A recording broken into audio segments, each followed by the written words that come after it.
What is the true story of the samurai? Welcome to Collapse, where history comes to life and each video immerses you in the destiny of those who shape the world.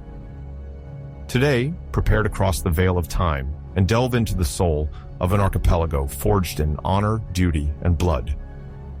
At the heart of medieval Japan, between sacred mountains and silent mists, arises a caste of warriors whose name inspires respect and fascination, the samurais. There, the sword is not just a weapon, but the extension of a code, the bushido, a path of loyalty, discipline, and sacrifice. Children are trained in endurance, men in renunciation, and death is feared only if it is futile. From the clash of blades to the breath of haikus, from battlefields to tea rooms, the samurais have built their legend over centuries of war and silence. But behind the polished armor and the sharp sword, what do we really know about their history? Were they heroes of honor or instruments of a ruthless, feudal power? But before embarking on a new adventure, don't forget to like the video and subscribe to the channel to not miss anything. Thank you, and have a good journey.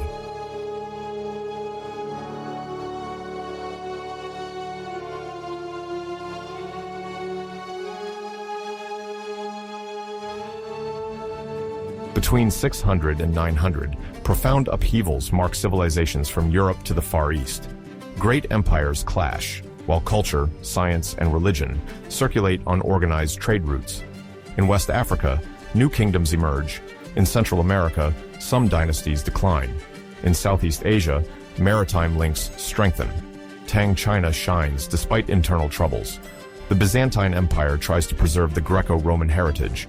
The Umayyad, then Abbasid, caliphates spread Islam and enrich ancient knowledge. In Japan, the proto-historic period gives way to imperial centralization. Chinese silk and Southeast Asian spices support maritime routes connecting East Asia, India, and the Persian Gulf. These dynamics make this period a pivotal moment for the history of civilizations.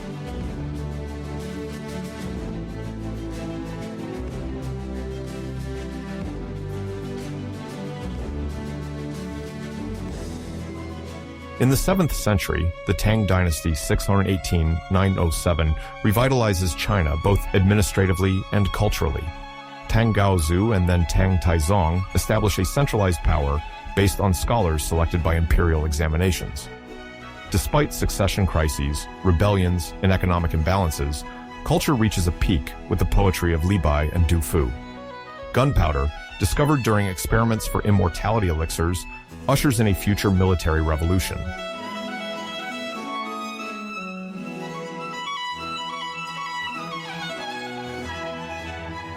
The Byzantine Empire, heir to Rome, struggles against Balkan invasions, the 8th to 9th century iconoclast controversy, and religious divisions. Its endurance relies on the military organization of themes and Roman administration. Constantinople remains a crossroads of exchanges and a center for the preservation of ancient knowledge.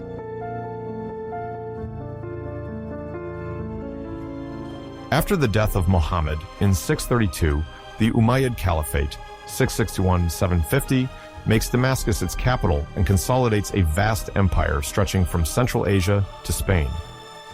The Abbasid Caliphate, from 750 onwards, with Baghdad as its capital, experiences a remarkable scientific and cultural flourishing. Scholars of the House of Wisdom translate Greek and Persian texts into Arabic and enrich medicine, geography, astronomy, and mathematics. This transmission would later influence medieval Western universities.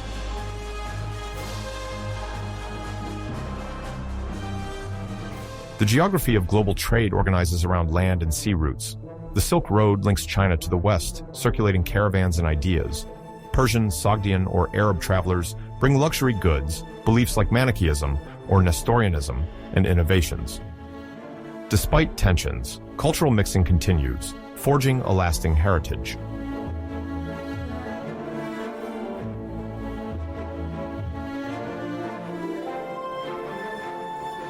In West Africa, between the 7th and 8th centuries, the beginnings of the Sudanese kingdoms emerge, which will precede the Ghana Empire, often dated around the 9th century. These kingdoms, likely situated on major trade routes, participate in trans-Saharan traffic. Gold, salt, and handcrafted products circulate between the north and the south of the Sahara, fostering the growth of city-states and centers of power. Although sources are scarce, archaeological excavations show that metallurgical and agricultural techniques develop. Local populations, experts in gold extraction and millet or sorghum cultivation, establish connections with Berber and Arab traders, attracted by precious metals and slaves.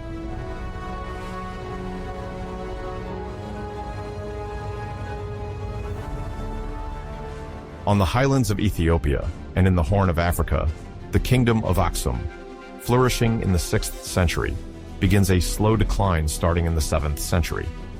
The Islamic expansion in the Red Sea region affects its trade, gradually weakening this Christian kingdom that had rivaled with the Sassanid Persia for maritime control.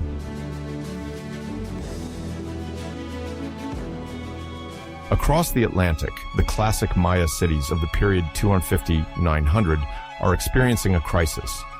Several large city-states, such as Tikal or Calakmul, are at war through complex alliances.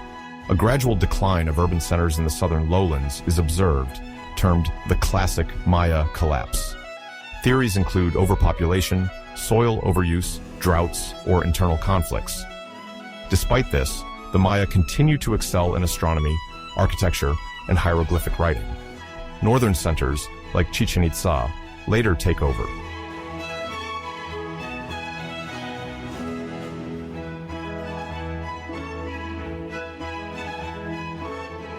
Further south, in the Andes, two cultures dominate, Huari and Tiwanaku. Huari, in present-day Peru, establishes a centralized administration with roads and provincial centers. Its influence extends in the central Andes.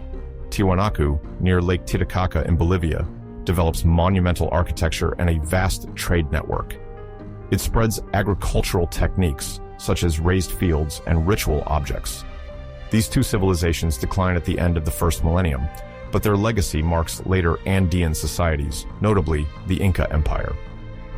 From 600 to 900, Africa and the Americas experience growth and political reorganization, reflecting local dynamism and changing trade networks.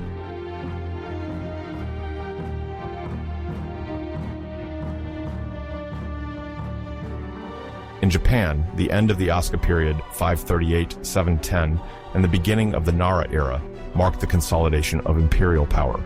Written sources become more abundant, although heavily influenced by China. The Taika, reforms 646, aimed to centralize the emperor's authority, Tenno, following the Chinese Tang model.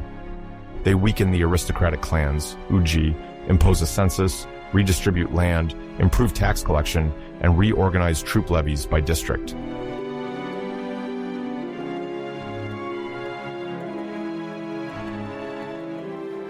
Culturally, Chinese influence is direct and constant. The Japanese adopt the kanji to transcribe their language, while also developing the kana. Buddhism, introduced in the 6th century, gains importance at court. Monks travel to China to study and bring back sacred texts. These exchanges stimulate artistic creation. Temples like Horyuji from the 7th century show a fusion between imported architecture and local traditions.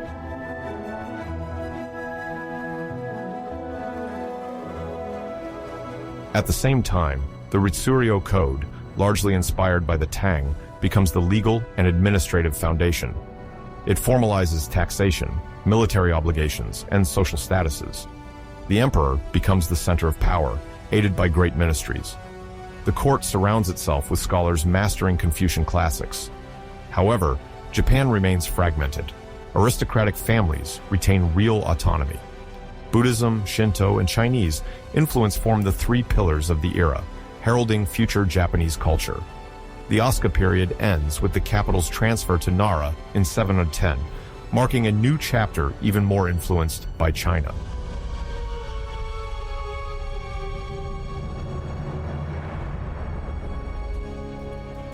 At the junction of the Indian and Pacific Oceans, a vast maritime network connects from the 7th century Eastern Asia, the Indian subcontinent, and the Persian Gulf.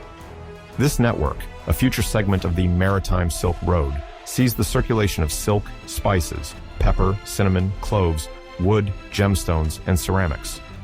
Exchanges also involve technologies, religions, and ideas.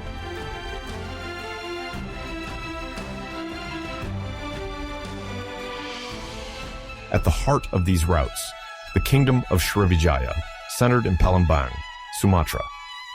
From the 7th century, this thalassocracy controls the Straits of Malacca and Sunda, obligatory passages between China, India, and the Middle East. It draws wealth from trade taxes and maintains diplomatic and religious relations with the Tang. Srivijaya becomes a major Buddhist center, attracting monks also linked to the Nalanda University in India.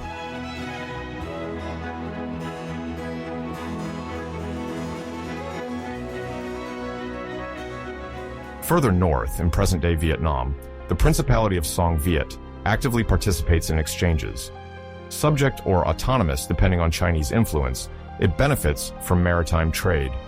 Arab and Persian ships from the Persian Gulf seek camphor, pearls, and resins used in medicine and perfumery.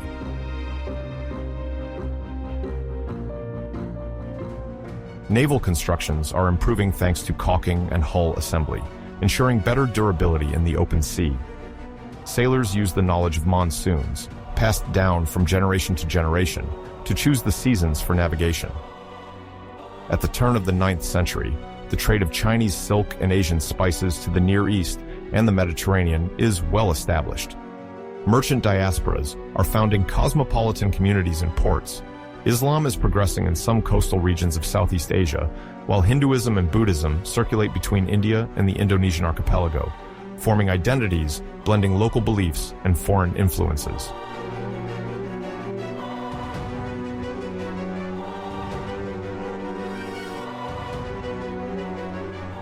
Between the 7th and 9th centuries, the world was not compartmentalized. The Tang empires in China and Islamic caliphates established effective administrative and military structures. Other regions like West Africa, Central America, or the Andes developed their own networks. Japan takes inspiration from China to centralize its imperial power while preserving its traditions. New maritime routes connect Southeast Asia to the Indian Ocean and the Persian Gulf, facilitating the diffusion of products, religions, and knowledge. This period marks a crucial stage of exchanges and the formation of cultural, political, and economic hubs with lasting repercussions.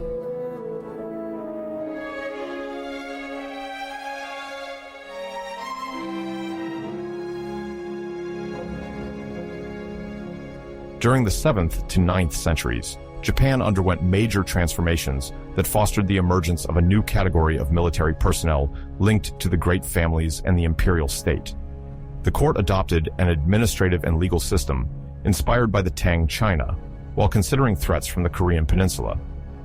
Through the Ritsuryo reform movement, the government sought to consolidate its authority over the archipelago and better structure its defense mechanisms.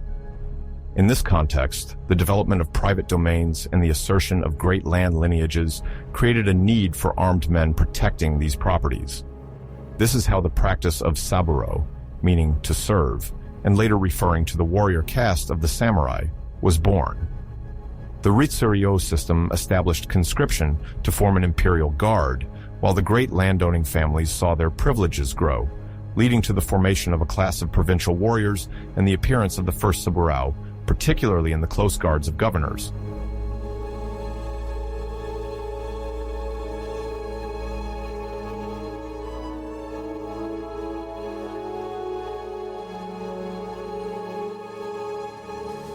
Ritsuryo refers to a set of penal laws, ritsu, and administrative codes, jrio, implemented in Japan from the end of the 7th century.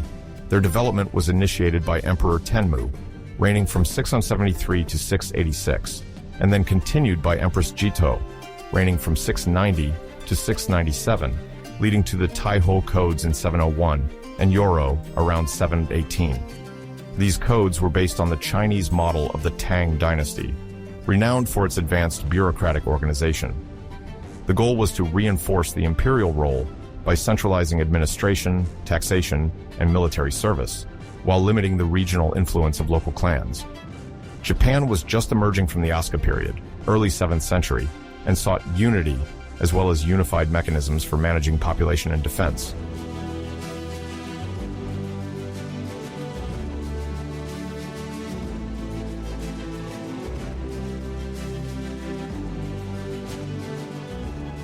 At the heart of the Ritsuryo was a strict distribution of social roles. Each household, EKO, had to provide labor, taxes, and conscripts for the army. Among these, farmers were periodically mobilized to convey part of their rice to the court and to ensure defense. The soldiers, trained briefly, could be requisitioned to protect notably Kyushu in the southwest, a potential gateway for foreign invasions.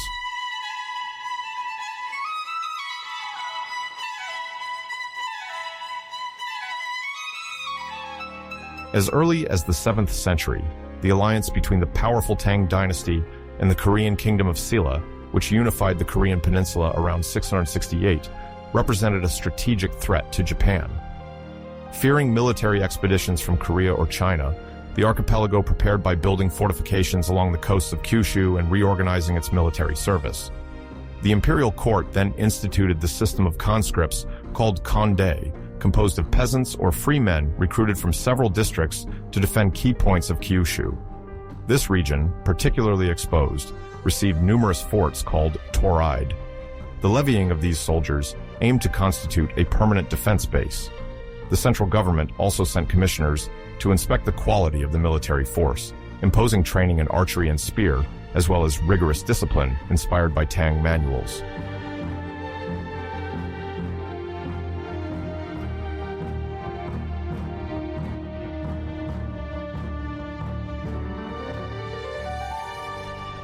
The kondei were supposed to alternate their service in garrisons with their stay in their localities, receiving payment in kind and sometimes tax exemptions.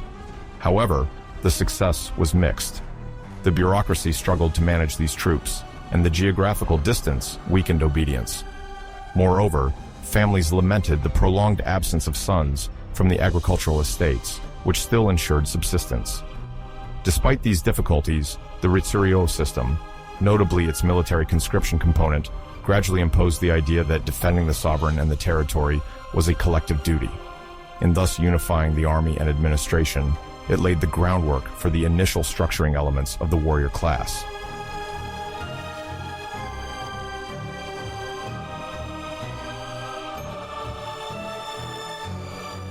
Parallel to the centralization desired by the court, large lineages called uji, stemming from ancient clans linked to the imperial house, held significant local power.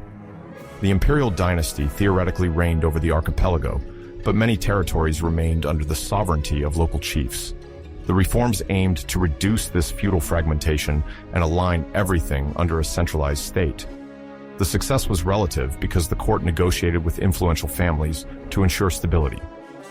In exchange for their official recognition, these uji obtained immunities and fiscal privileges.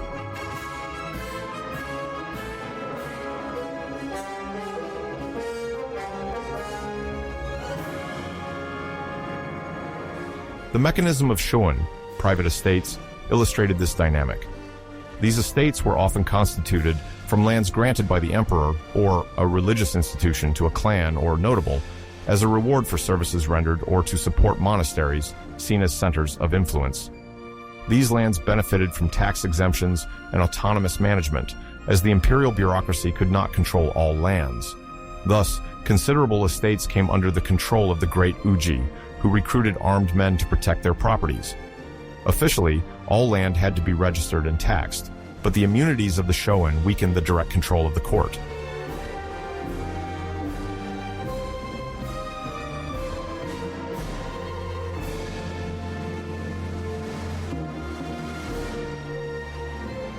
The threat of foreign incursions or internal conflicts reinforced the need for each uji to have a deterrent force. On their shoin, these families gathered retainers, often local peasants trained and authorized to bear arms. Regional tensions and rivalries for the best lands or strategic resources pushed these clans to organize militarily. Gradually, estate leaders with contingents of warriors appeared, diluting the monopoly of violence for the benefit of local actors. The uji negotiated with the imperial administration guarantees to appoint their stewards, charged with collecting local taxes. These stewards tied fidelity and social protection with their soldiers, who in exchange had to serve in case of conflicts to defend the estate, suppress rebellions, or strengthen borders.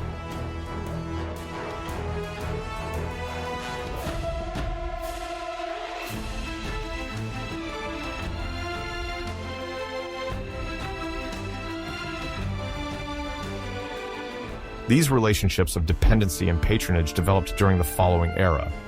The Ritsuryo state maintained an army deployed notably in Kyushu and could raise troops throughout the country, but the court increasingly relied on the mobilization of forces specific to the Uji. This military decentralization laid the foundation for a local warrior class, loyal to its clan more than to the emperor. Provincial governors, often allied with these clans, also maintained personal guards, accelerating the delegation of armed force to local notables. These armed men served the power of their protector, pledging loyalty to him, preferring to defend his immediate interests rather than those of the central state.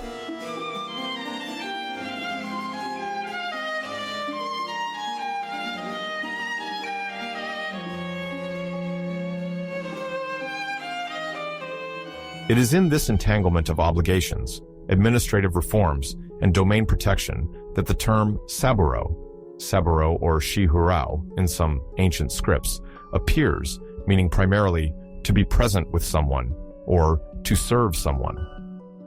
This root is found in the word samurai, shi, which would later become synonymous with the Japanese warrior caste. Originally, saburo designated a form of service, akin to a constant devotion beside a superior, whether a provincial governor, high dignitary, or member of a great family. The earliest occurrences in historical documents suggest that this status concerned those who guaranteed the security and well-being of an influential person.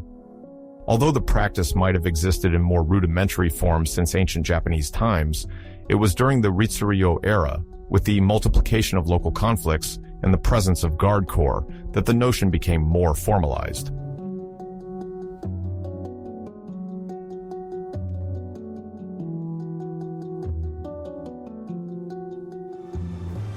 In the second half of the 8th century, provincial governors called kokushi and imperial dignitaries traveling through the archipelago were often faced with the insecurity of the roads or localized uprisings. Having a close guard provided vital protection and conferred additional prestige.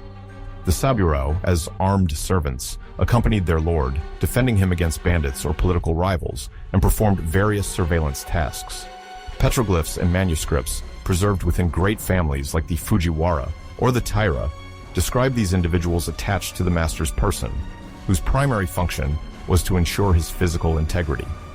For these services, they received a small plot of land, or a rice stipend, while gaining influence in the local administration.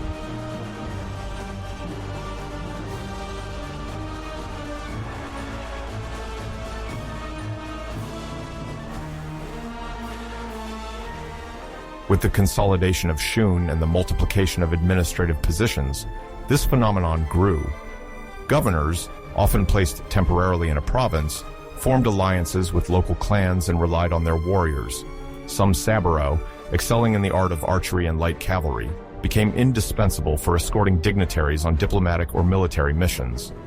It is supposed that in the northern provinces of Honshu, where horse breeding was more widespread, mounted archer units were already being formed, mastering the animal and the precise technique of shooting arrows on the move with adapted weaponry.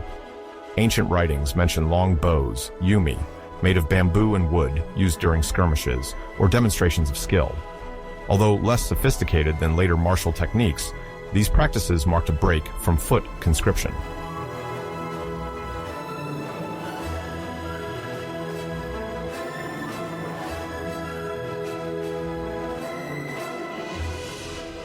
The saburo could also aspire to honorary distinctions, favors in the management of the domain, or administrative promotions, strengthening their link with the governor or the great uji they served. Some, endowed with sufficient prestige, were detached to maintain order in a district, acting as auxiliaries of the imperial force that the court could not deploy everywhere. This combination of local security, personal service, and direct reward cemented the foundations of a warrior ethic, articulated around loyalty, the protection of the master, and dedication. At that time, there was no talk of bushido. The formal ethic was not codified, and the service was defined by the pragmatism of a protector-protected relationship, with each finding their interest in this pact.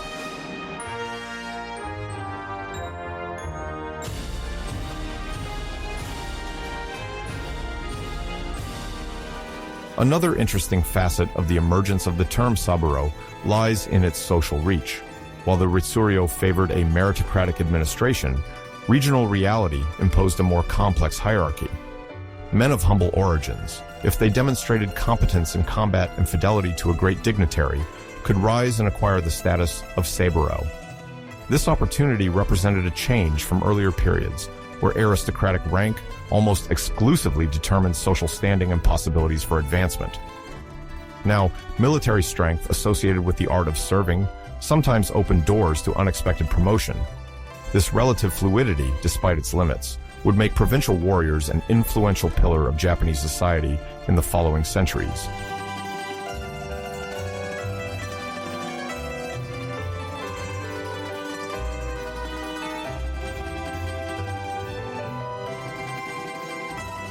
The desire to imitate the Chinese court also played a role in legitimizing these personal military guards. In China, the Tang dynasty relied on a powerful bureaucracy, but also surrounded itself with special units responsible for the security of the emperor and high officials. Japan adopted this spirit, adapted to its geographical and political specifics. Rather than depending on total military unification, the Japanese court tolerated, even encouraged, the existence of private troops provided they did not challenge imperial authority. The saburo constituted, on a regional scale, a local extension of the state's protective force. As rivalries between great uji sharpened, these saburo became decisive factors in the consolidation or contestation of power.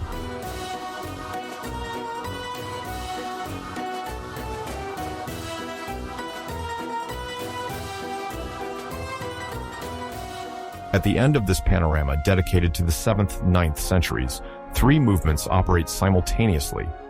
First, the centralization under the Ritsuryo regime with the conscription of Kondai to defend the kingdom, particularly in Kyushu. Then, the rise of large landowning families who obtain tax immunities and build immense private estates, shoen, using armed men for their protection. Finally, the structured appearance of the concept of saburo, an indication of a professionalized warrior service around governors and dignitaries.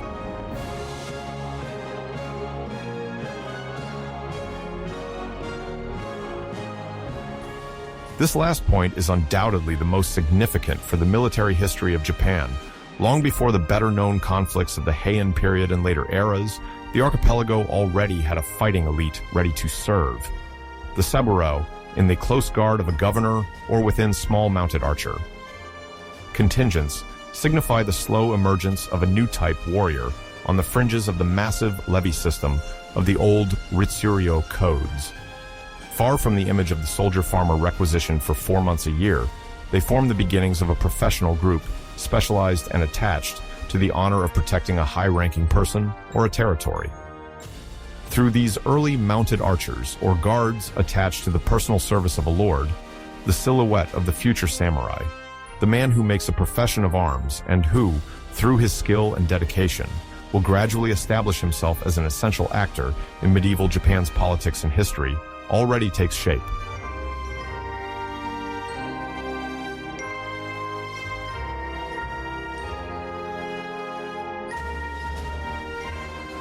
With the transformations of local power and the consolidation of the shogun, the figure of the servant warrior surpassed its role as an occasional auxiliary to become a pillar of Japanese society.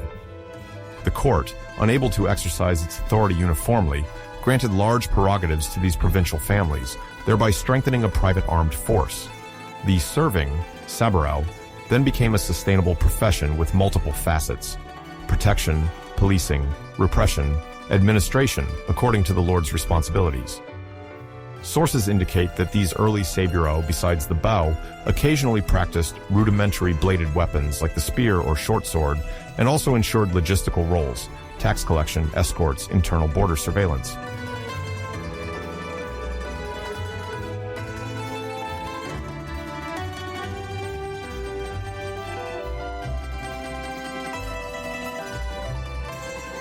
The iconography of the time shows men simply dressed, sometimes reinforced with leather, wearing hats, equipped with a longbow or a curved sword, the ancestor of the tachi. Their equipment was not a strict armor, but artisanal partial protections adapted to rural conditions, where speed and maneuverability on horseback were crucial. These saburo did not yet resemble the metal-clad samurai of later eras, but their role was decisive in the transition between the state's conscript army and the provincial warrior attached to a clan.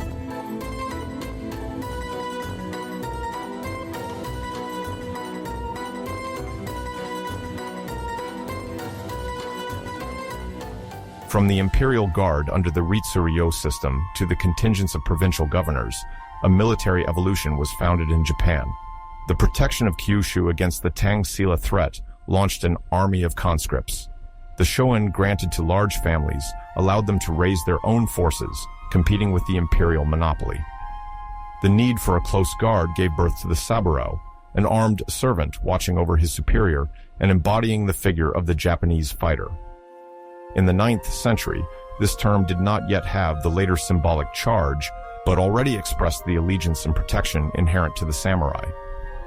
Often celebrated for their battles and legendary leaders, Japanese history also owes much to the Ritsuryo reforms, the rise of the uji, and the idea of serving, the first milestones of the medieval warrior, where state organization, land power, and loyalty intertwine for a unique feudal fate.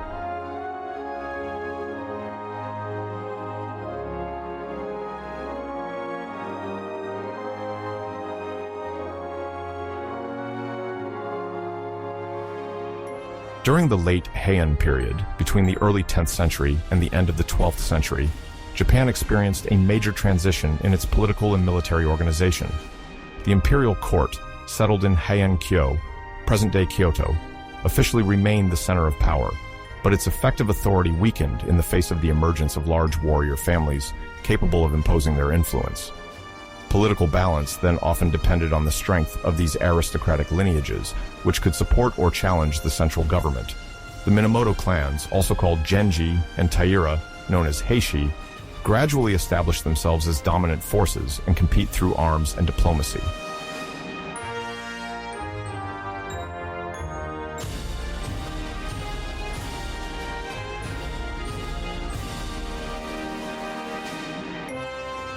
The Heian period begins in 794, when Emperor Kamu, who reigned from 781 to 806, moves the capital to Heian-kyo. This era is known for its cultural flourishing, court literature, and the rise of a refined aristocracy. Toward the end of the 10th century, the management of the provinces, initially entrusted to governors appointed by the court, gradually falls under the control of influential families holding shuin, private estates exempt from taxes. These large estates necessitate armed men to protect their lands and local interests, which encourages the formation of militias, then trained and loyal warrior contingents, decisive in power struggles. It is in this context that the samurai emerge, warriors whose destiny is linked to the development of a feudal society.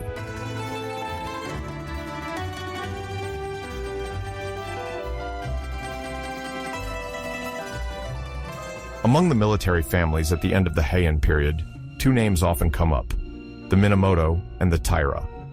The Minamoto, stemming from the high aristocracy, descended from imperial branches and could occupy positions as military regents or provincial administrators.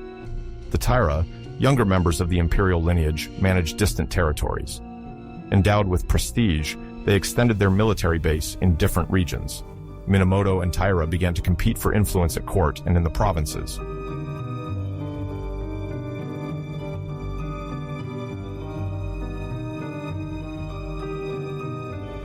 One of the first episodes of this confrontation was the rebellion of Taira no Masakado in 939. A member of a Taira branch in the Kanto region, exasperated by centralized management, he proclaimed himself new emperor in his territories. This challenge to imperial authority provoked a vigorous reaction from the court. The Minamoto and other families were called upon to restore order and punish Masakado, who was ultimately defeated and killed. This event symbolized a provincial warrior's ability to defy central power. Masakado became an ambiguous figure, both rebel and local hero, venerated in some regional shrines.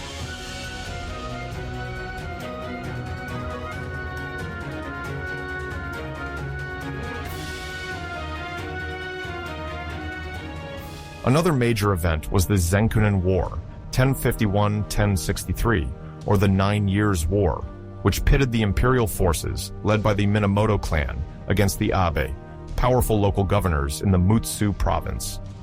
The Abe refused to submit to the court and illegally levied taxes. Under Minamoto no Yoriyoshi and his son Minamoto no Yoshi, the imperial army confronted the Abe for several years in a harsh climate and over great distances. The war concluded with Minamoto no Yoshi's victory, solidifying the Minamoto's military superiority in northern Japan. This victory established the Minamoto's reputation as an elite warrior clan, a prestige that would reappear in other conflicts.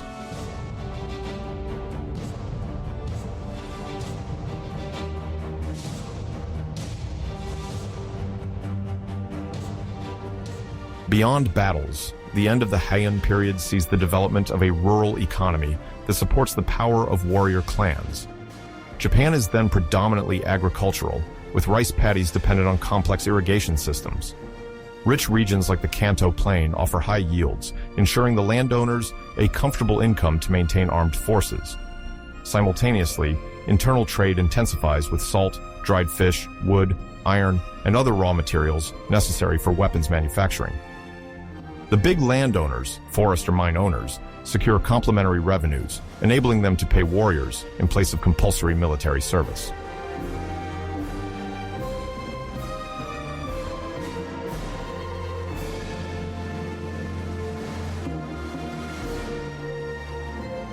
The armament of the warriors evolves rapidly with the early appearance of the tachi, an ancient form of the Japanese sword. Unlike the katana, the tachi is worn with the blade facing down, suspended from the belt, with a long and curved blade suited for horseback combat, essential in medieval Japanese battles. Forged according to sophisticated techniques inherited from ironcraft and complex metallurgy, their blades, though less perfected than those of the Kamakura and Muromachi periods, already offer a tactical advantage.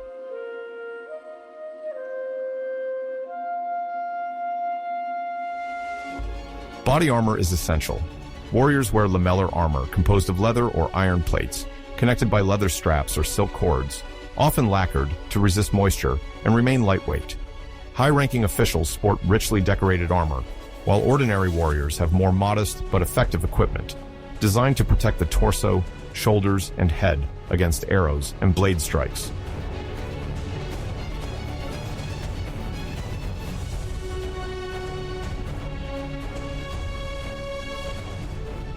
Horses, often bred in the north of Honshu, are smaller than Mongolian or European horses, but endowed with great endurance.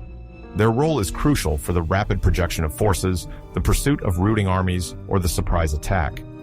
The cavalry, although less sophisticated than in Europe, already destabilizes the opponent.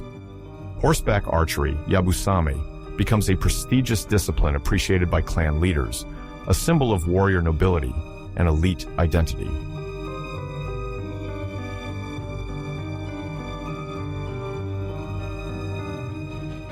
Economic development relied on artisans and blacksmiths, providing arrowheads, swords, spears, and armor pieces. The local lords, future daimyo, maintained them on site or in specialized towns. These collaborations allowed the clans to quickly equip numerous troops in case of territorial disputes. The peasant population, although subjected to corvée labor or tribute payment, played a key role in logistical support, providing food, horses, porters, and other essential resources for military campaigns.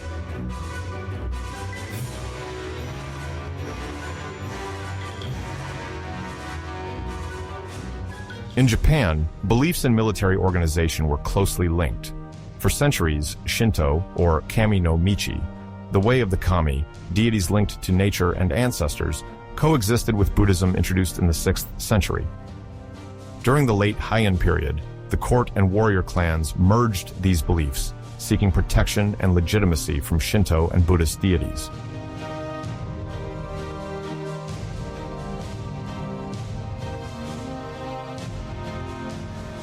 Shrines dedicated to Hachimen, god of war and protection, occupied an important place in the warrior imagery. Patron of archers and warriors, his name means 8 war banners and symbolizes military strength. He was also the protector of the country, and many military leaders declared themselves under his patronage. Before campaigns, they organized rituals in these shrines to pray for victory and security. Minamoto no Yoshie, bore the epithet Hachimantaro, reflecting the family's fervor towards this deity.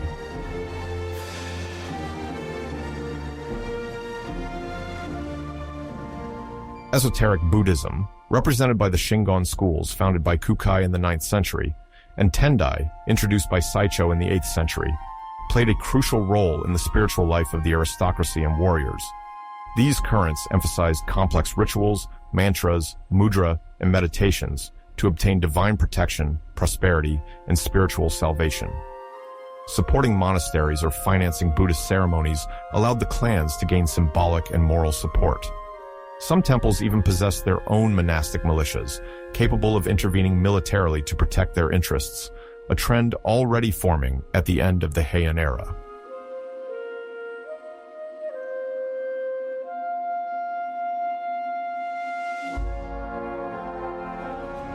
The practice of Buddhism offered an ethical framework guiding the conduct of warriors. The notions of karmic retribution and compassion sometimes limited arbitrary violence. However, when the interests of a clan were at stake, religion justified military campaigns and the annihilation of so-called impious or rebel enemies, legitimizing these acts as necessary for the good of the country. The veneration of protective Buddhist entities like Fudamyu instilled courage and fearlessness on the battlefield. Warriors engraved prayers on their weapons or wore protective amulets linked to esoteric Buddhism to ensure their victory.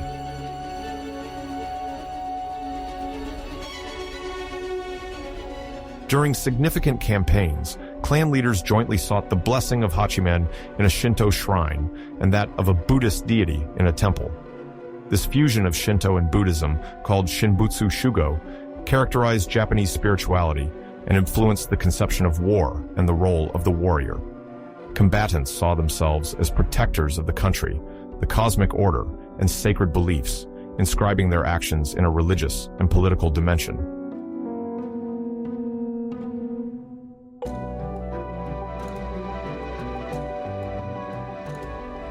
The end of the Heian period saw the emergence of feudal conflicts where military strength was ensured by lineages specialized in the art of war. Uprisings like that of Taira no Masakado and prolonged wars such as the Zenkunen War illustrate the rivalry between powerful families vying for influence and imperial protection. Concurrently, the consolidation of wealthy rural estates, the evolution of armors, and the appearance of the tachi testify to an increased warrior professionalization. Shinto, centered on deities like Hachiman, and esoteric Buddhism, with its protective rituals, provide a religious background, justifying the ambitions of the clans.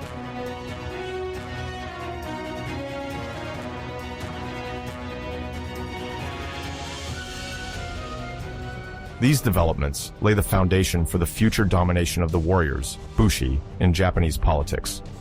The Minamoto and Taira clans understand the importance of spiritual alliances, controlling agricultural resources and military demonstration. In the following decades, new clashes allow one clan or the other to dominate the archipelago. Medieval historians recognize this turning point as the beginning of the age of warrior clans, where the still prestigious imperial authority is supplanted by organized military power, an extensive religious network, and a strong local anchorage.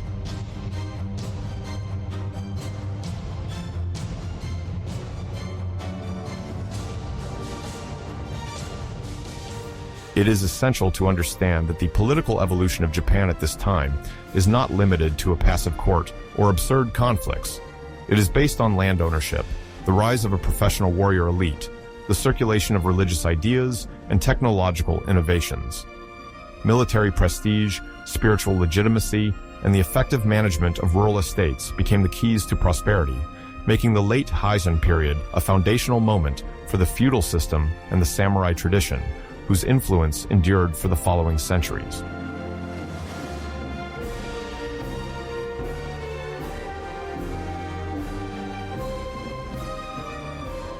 At the turn of the 12th and 13th centuries, Japan is experiencing profound political and military upheavals. The Genpei War, from 1180 to 1185, opposes the Minamoto and Taira clans. This conflict durably transforms the state and gives birth to the shogunate, a central institution for several centuries. Before the war, the imperial court of Kyoto, heir to the Heian era, from 794 to 1185, sees its authority contested by ambitious clans. The emperor no longer always exercises real power. Some emperors retire from the throne and govern from the shadows, hence the term cloistered emperor. Taira no Kiyomori, head of the Taira clan, consolidates his control of high administrative and military positions, sparking rivalries with the Minamoto.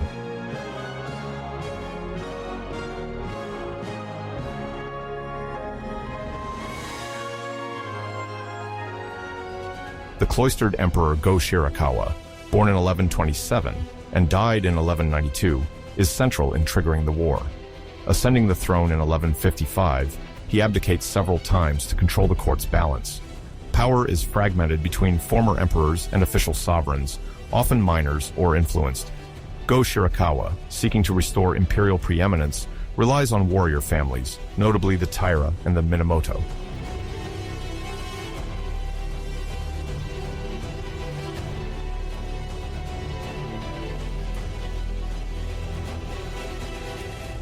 Taira no Kiyomori, born in 1118 and died in 1181, monopolizes numerous positions at the court. In the late 1150s, he obtains the title of Daijo Daijin, Grand Minister of State, a role previously reserved for court aristocracy. Coming from a warrior lineage, he arouses resentment, especially among the Minamoto. Kiyomori also places his family in key positions, thus reinforcing his authority over the country.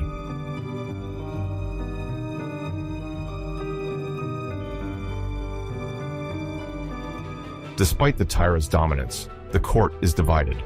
In 1180, tension culminates when Prince Mochihito, son of Go Shirakawa, and a rival supported by the Minamoto, accuses Kiyomori of manipulating the succession and calls for rebellion. The Taira clan eliminates its opponents. The open conflict begins, the Genpei War, named after the Chinese characters Gen, Minamoto, and Hei, Taira.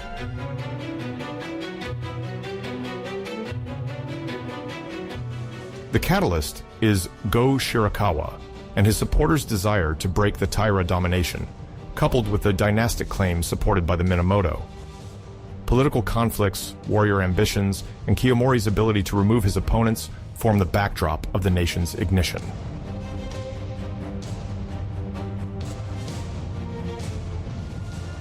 The conflict, initially a local revolt, quickly escalates with several major battles having decisive strategic consequences.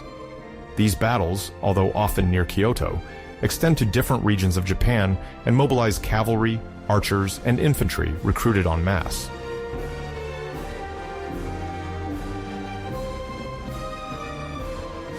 The first major battle takes place in 1180 at Uji, near the capital.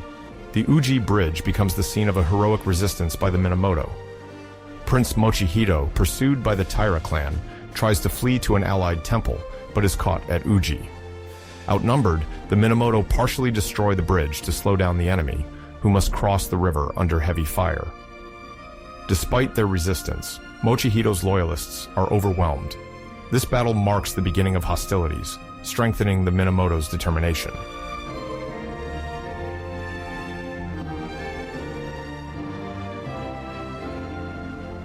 After the death of Taira no Kiyomori in 1181, the Minamoto achieved decisive victories in 1183 and 1184 under Minamoto no Yoshinaka and then Yoshitsune. Two battles stand out, Ichi no Tani and Yashima. The Battle of Ichi no Tani in 1184, near Kobe, pitted the Minamoto against the Taira camp established on a cliff-protected coast. Yoshitsune led a daring charge by descending a supposedly impassable hill to surprise the enemy and attack the camp from the rear. This tactic led to the routing of the Taira, who retreated, enhancing the tactical reputation of the Minamoto.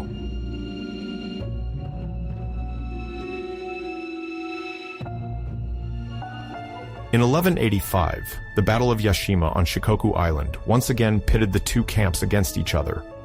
The Taira, who had taken refuge, hoped to reorganize, but Yoshitsune took advantage of the night and bad weather to feign a maritime attack, causing panic. A Minamoto archer, Nasu no Yoichi, became famous for shooting an arrow through a fan placed as a challenge on a mast of a Taira boat, symbolizing the martial prowess of the time.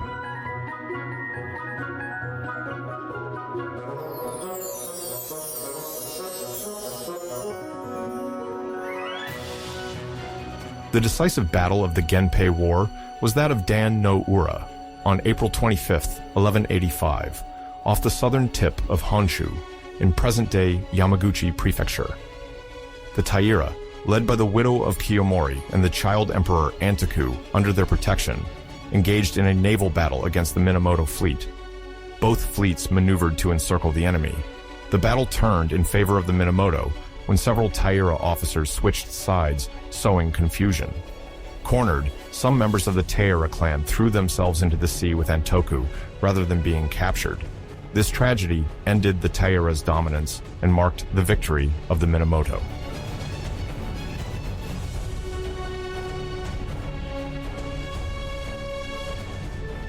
At the end of this war, the Minamoto's power was unmatched, but dissensions arose.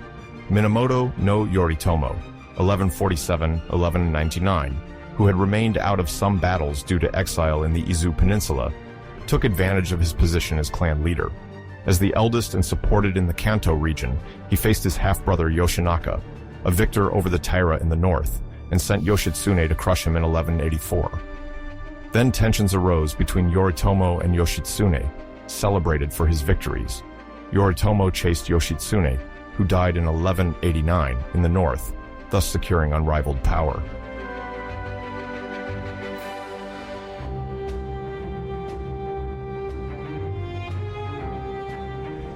In 1192, Yoritomo obtained from Emperor Go Shirakawa the title of Sei-i Teishogun, Great General charged with subduing the barbarians. This title gave him national military authority, reinforcing his control over the provinces. Although the emperor remained the legitimate sovereign, the shogunate led by Yoritomo held military, political, and fiscal power.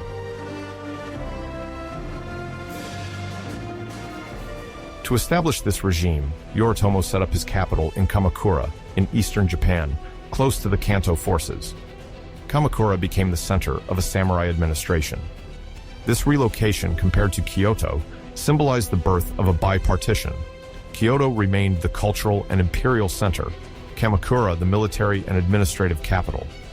Yoritomo's vassals, called Gokenin, pledged allegiance to him in exchange for the recognition of their lands and feudal rights.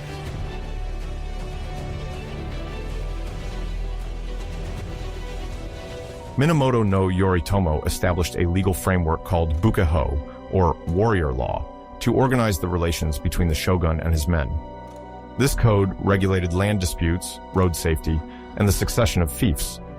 He also distributed provincial administrative posts, the shugo in charge of order and military affairs, and the jito responsible for taxes and domain management. These measures founded a system where the warrior class took a central place.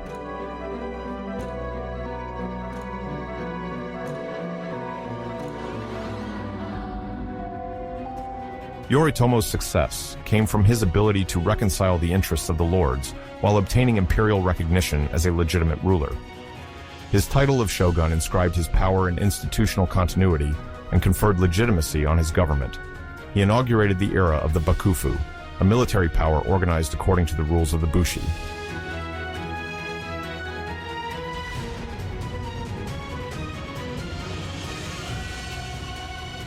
The effective restoration of imperial authority became complex. The emperor retained symbolic prestige, but major decisions, notably on war, peace, land, and justice, passed through Kamakura. This rebalancing marked the end of the Heian period, dominated by the court aristocracy and the advent of samurai power.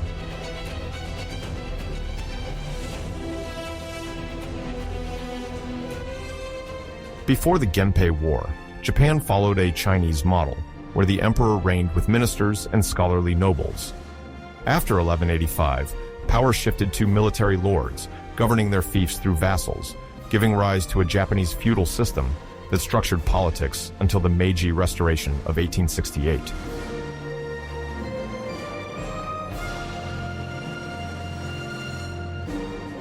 The Genpei War marks the end of the Taira clan's hegemony the rise of the Minamoto, and the emergence of a new government.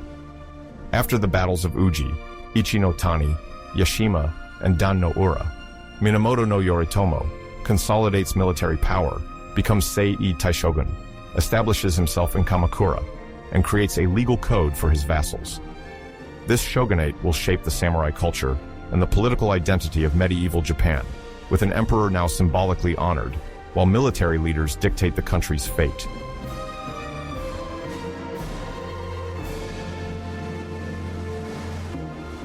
The Kamakura shogunate from 1185 to 1333 marks a major turning point in Japan by placing effective political power in the hands of a military leader, the shogun, at the expense of the imperial court of Kyoto.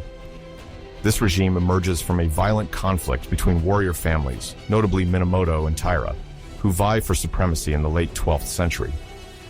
After the Minamoto's victory, Minamoto no Yoritomo establishes himself in Kamakura, north of Sagami Bay, and profoundly transforms Japanese society.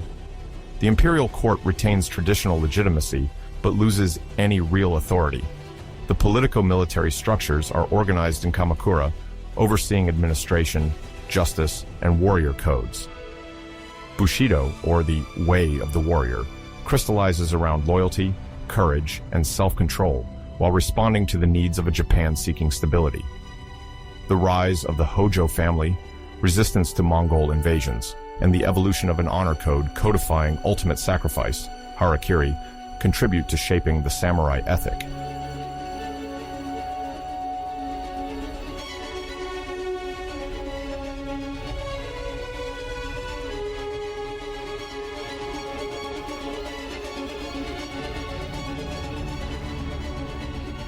After the death of Minamoto no Yoritomo in 1199, the succession to the shogun position arises.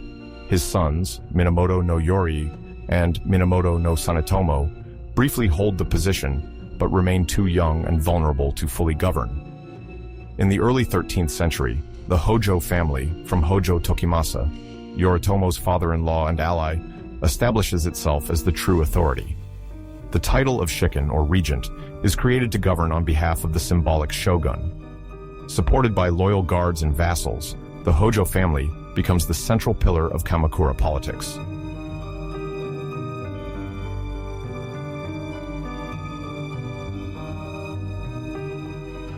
The Hojo Regency is characterized by stable and flexible administration, able to respond to the needs of a Japan in reconstruction. Hojo regents, like Yoshitoki 1163-1224 and Yasutoki 1183-1242, are renowned for their sense of justice and their desire to maintain order within a powerful warrior class. A key mechanism is the Council of Gokinin. These direct vassals of the shogun or regent receive in exchange for their loyalty, large estates, and the legal protection of their lands. By participating in collective deliberations presided over by the regent, they can voice their grievances, request reparations, or claim fiefs. This system allows for the resolution of land conflicts or clan rivalries without resorting to arms.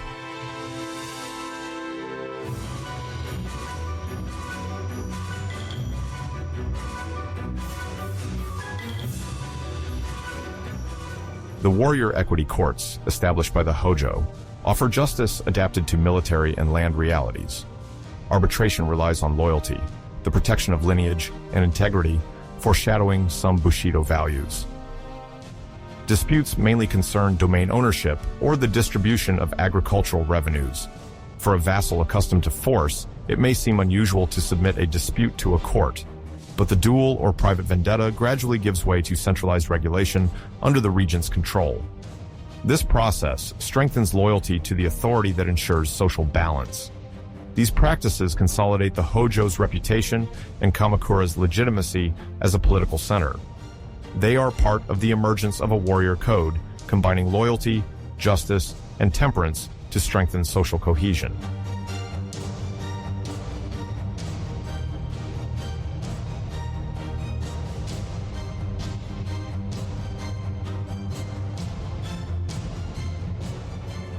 In the 13th century, the Mongol Empire, born from the expansion of nomadic tribes united by Genghis Khan, born around 1162 and died in 1227, controls a vast territory from China to Eastern Europe. Under Kublai Khan, born in 1215 and died in 1294, Mongol power establishes itself in China with the Yuan dynasty around 1271. Kublai Khan aims to extend his influence to Japan, a rich island kingdom, and in 1266, the Hojo, Japanese regents, receive an ultimatum of submission. After their refusal, Kublai Khan launches the first expedition, known as Bune no Eki, in 1274.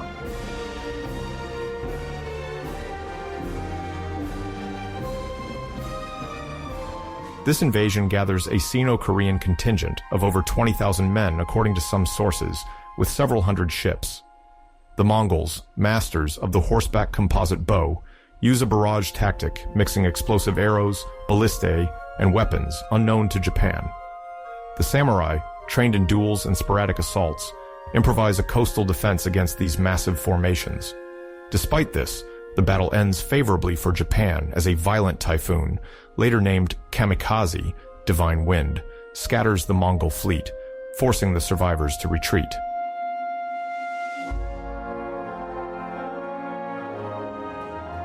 Preparing for a second invasion, Regent Hojo Tokimune, born in 1251 and died in 1284, orders the rapid construction of berms and fortifications on the coasts of Kyushu, the main point of attack. At Hakata, stone walls are erected thanks to the general mobilization of warriors and peasants, illustrating the evolution of mentalities under Kamakura, where collective strength and a sense of urgency reinforce defensive cohesion.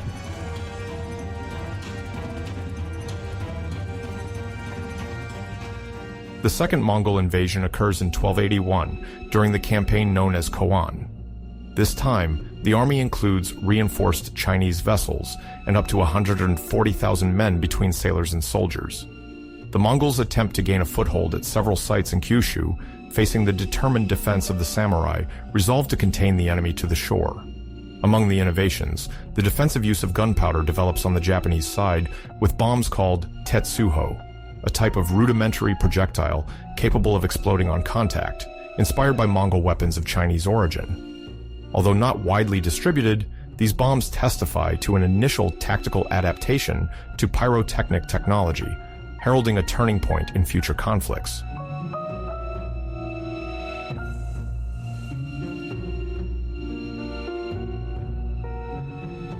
Just as in 1274, a major typhoon diverts the Mongol threat.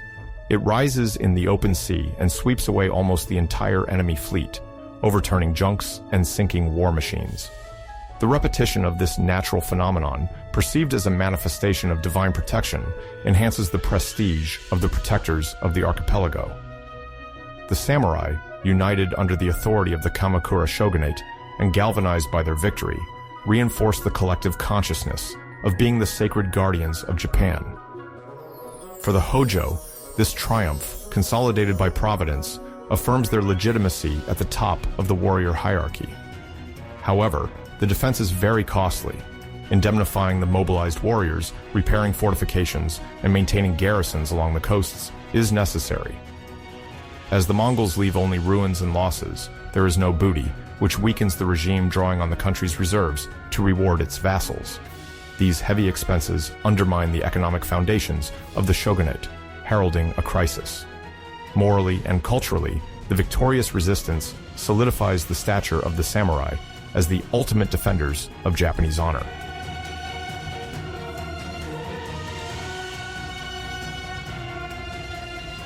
Under the Kamakura shogunate, a warrior moral code emerges, an embryonic form of bushido, based on loyalty to the lord and personal rectitude. The corruption and negligence of the previous imperial regime incite the bushi to value incorruptibility and absolute fidelity. In wartime, a given word is crucial. A warrior swearing an oath forbids betrayal on pain of dishonor. The lord must ensure the material well-being of his vassals and their fair justice. This dual engagement strengthens the contractual bond, hardened in the face of the Mongol threat, making discipline indispensable.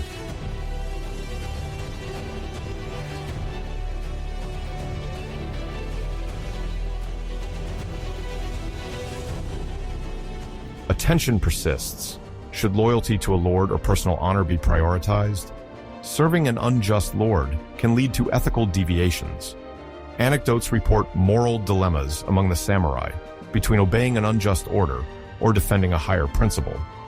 Kamakura encourages strict loyalty supported by the fear of dishonor and sanctions while valuing individual honor, as evidenced by equity courts, taking into account good faith and moral conscience. This reconciliation lays the foundation for a bushido merging hierarchical obedience and rectitude of the heart.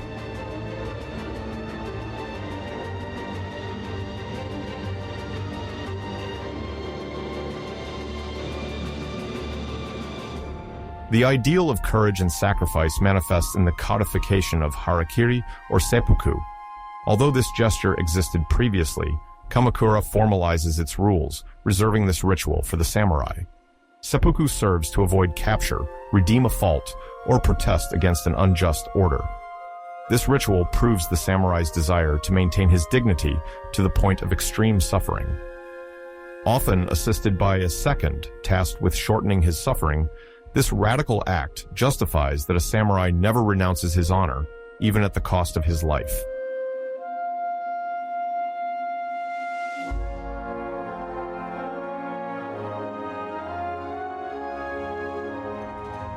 The codification of seppuku in the 13th century served several purposes: deterring betrayal, maintaining strict discipline within the armies, and affirming the value of the warrior's life.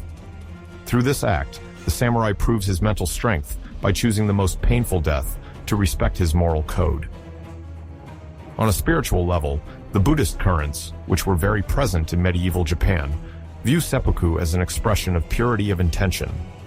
The Zen monks, who were close to the warrior elite, emphasized meditation and lucidity in the face of death, preparing the samurai to detach from material goods and accept the finiteness of existence. Simultaneously, Shintoism, a native cult, reinforces the sense of belonging to a collective destiny where seppuku is a sacred duty, an ultimate service to the community.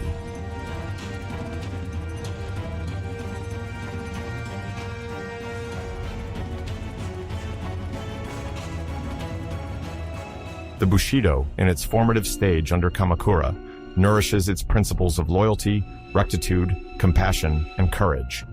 It will enrich over the centuries, mixing Zen Buddhist beliefs, Shinto customs, and Confucian influences from China. This period sees the rise of a collective duty, first to preserve internal peace, threatened by clan struggles, then to defend Japan against the Mongol threat. The samurai consider themselves the ultimate bulwark of the archipelago, invested with a divine mission confirmed by the divine winds. As the Hojo Regency consolidates its power and external wars give way to internal tensions, honor becomes central, serving with faith, respecting the hierarchy, fighting injustice, and knowing when it is more honorable to die than to flee are the pillars of Kamakura ethics.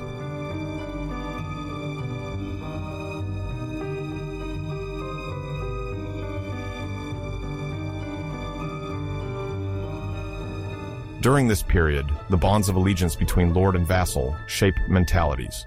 The shugo, military governors, and jido, stewards, are granted authority and must protect lands and inhabitants in exchange for tributes imposed on peasants or households. Any failure or abuse against the weak violates honor, a notable change compared to the previously tacit law of the strongest. The Hojo Regency demands from the Gokanin a moral warrior behavior aiming for harmony rather than personal interest. This commitment is reinforced after each crisis, and dispute arbitrated in Kamakura, giving the government an image of just authority and crystallizing a collective sense of justice and duty.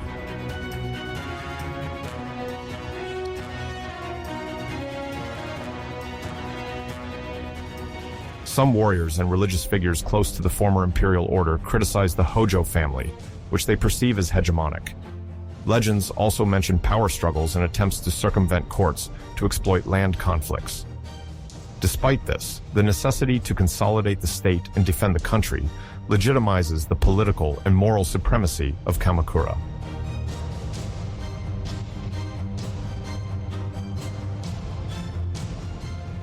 The ideal of individual sacrifice, illustrated by seppuku, values bravery in battle.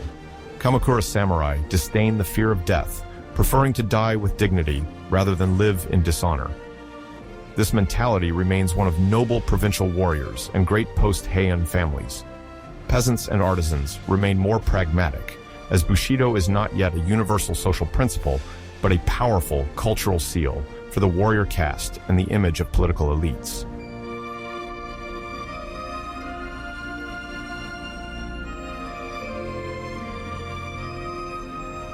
At the end of this cycle, the Hojo Regency, thanks to its military successes and justice, conveys the image of a unified military aristocracy bearing the samurai morals.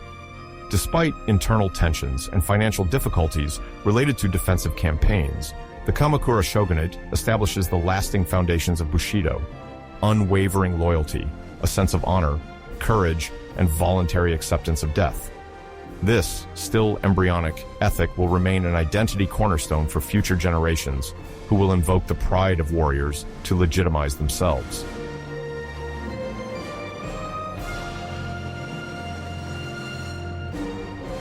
The victories against the Mongols symbolically consecrate the samurai as divinely assisted protectors. In the following decades, the balance established by the Hojo crumbles under economic crises, internal rivalries, and colossal defensive expenditures. Despite their prestige, the regents cannot prevent the fracture that will shake the shogunate at the beginning of the 14th century. The dissensions leading to the collapse in 1333 do not detract from the moral legacy. The virtues of loyalty, chugi, honor, meio, the practice of seppuku, and attachment to integrity will remain firmly anchored in the bushi of later periods.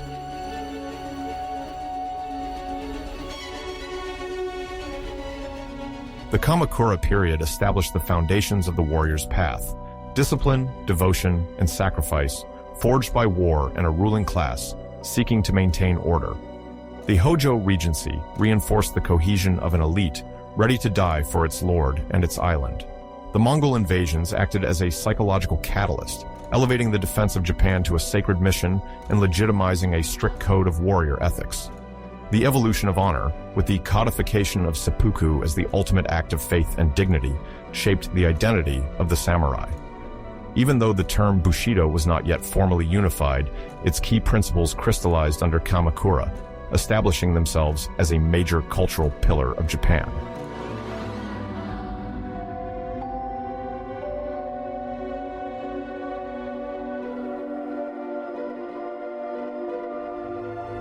In the 14th century, Japan experienced political and military upheaval, leading to the rise of the Ashikaga shogunate, which dominated from 1336 to 1573. This period, often called the Ashikaga interregnum, saw the coexistence of a dual imperial court and the emergence of new political and social actors. It also corresponds to the rise of a refined culture marked by Zen Buddhism and the search for aesthetic harmony. For an international audience unfamiliar with this, it's important to understand how these events fit into the continuity of medieval Japanese history, between feudal structure and innovations preparing for unification. The Ashikaga family, more inclined towards political negotiation than their predecessors, fostered an environment blending dynastic conflicts and artistic refinement. Among the major transformations were the Nanbokucho-era war, Zen culture tied to martial arts, and the introduction of the first Western firearms.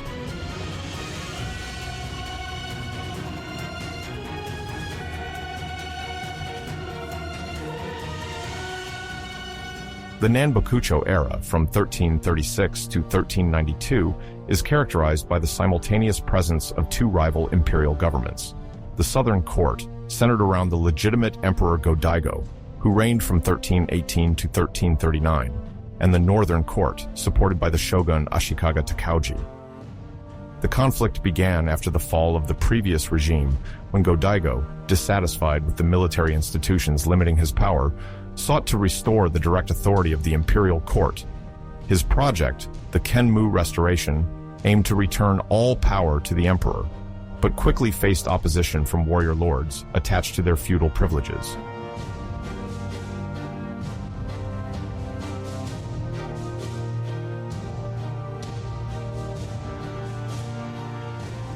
Ashikaga Takauji, a former general of the emperor, betrayed Go-Daigo and established a dissenting court in Kyoto with a compliant pretender. Go-Daigo, forced to flee, founded the southern court at Yoshino, south of Nara. By 1336, the country was divided between the southern court, Nancho, and the northern court, Hokucho, plunging the archipelago into decades of conflicts and fluctuating alliances.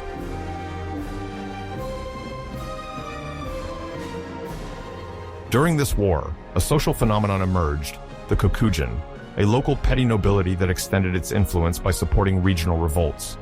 Possessing lands and men, they wielded power without always respecting the shogun or the emperor, legitimizing their authority by their ability to maintain order and quickly raise troops. They became indispensable in the negotiations of the Ashikaga.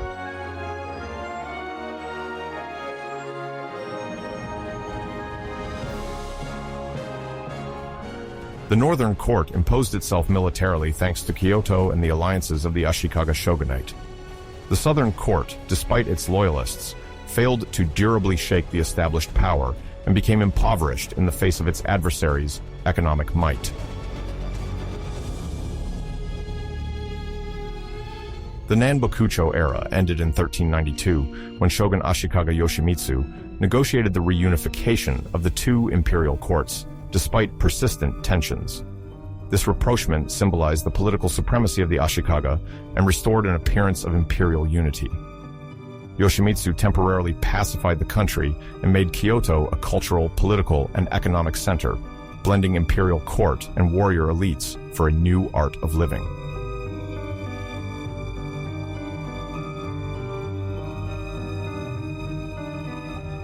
Thanks to this reunification, the local petty nobility protecting the provinces, the kokujin, was integrated into an official feudal management network supervised by the shogun.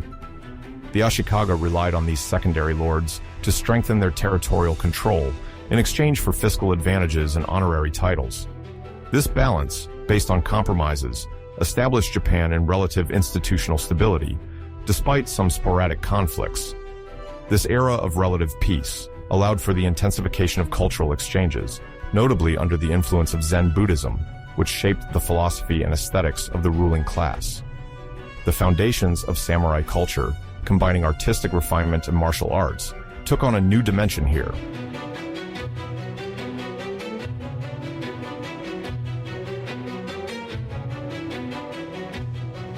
During a period of political turmoil, there is a remarkable cultural flourishing influenced by Zen Buddhism.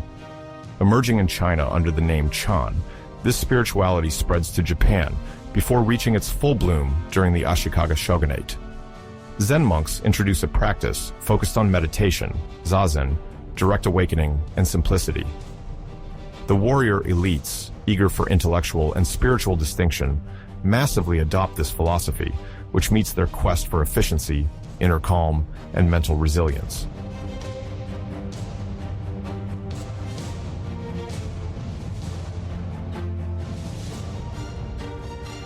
The tea ceremony, or chanoyu, becomes a codified ritual where the host serves green matcha tea in a simple pavilion. While archaic forms existed at the imperial court, it is in the 14th and 15th centuries that its spiritual and philosophical dimension develops. The monk Murata Juko, 1423-1502, is one of the first to associate the way of tea, Seido, with Zen practice, emphasizing humility, respect, and beauty in simplicity. The Ashikaga warriors make this ceremony a symbol of refinement and erudition, maintaining ties with tea masters and commissioning tea houses, chashitsu.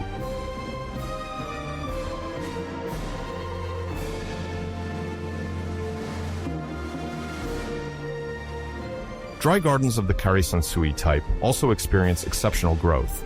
Designed by Zen monks, these gardens where raked sand and rocks evoke mountains or islands create an aesthetic microcosm.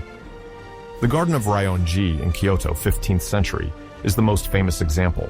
A rectangular space of white gravel dotted with rocks and mosses, inviting silent meditation and contemplation, symbolizing a universe reduced to its essence. Warriors and monks find spiritual refuge there, away from battles and intrigues.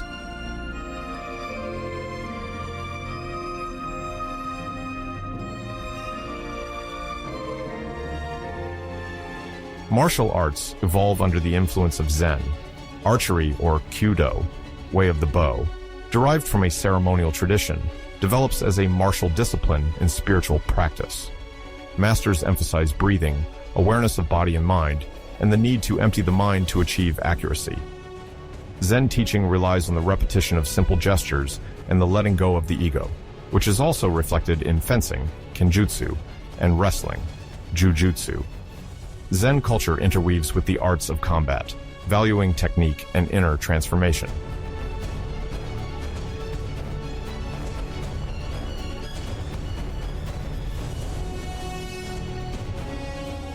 Ink painting, suibokuga, and calligraphy, shodo, enjoy a golden age. The Ashikaga shoguns, notably Yoshimitsu and Yoshimasa, 1435-1490, commissioned numerous works from monk painters, contributing to the formation of art academies. Monochrome ink, a symbol of sobriety, reflects the Zen aesthetic, suggesting inner reality rather than formal accuracy. Warriors find in it an extension of their mental discipline, concentration, balance between perfect gesture and awakened spirit.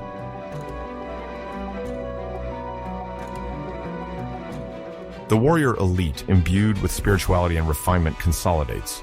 The figure of the samurai becomes a patron of the arts, wielding both sword and pen. This status gives medieval Japan a singularity where power rests as much on strength as on moral and aesthetic legitimacy.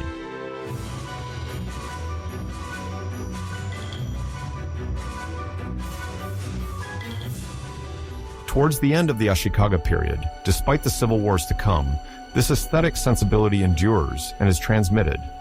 The bushido is strengthened by the fusion of Confucian ethics, Buddhist ritual, and a taste for harmony. The symbiosis between warrior and artist, combat and meditation, marks the Ashikaga interregnum, inherited by subsequent eras.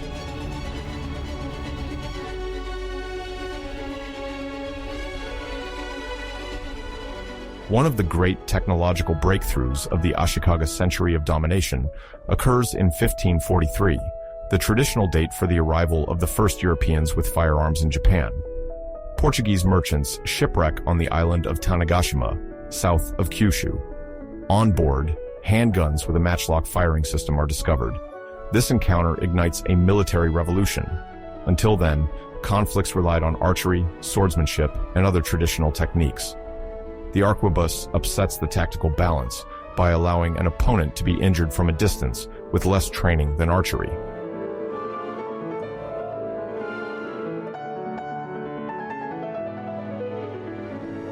The local lord Tanegashima Tokataka, 1528-1579, quickly grasps the strategic interest of this weapon, purchases arquebuses, and commissions blacksmiths to produce replicas called Tanegashima, in reference to the place of introduction. Artisans develop great skill in replicating and improving the lock and barrel.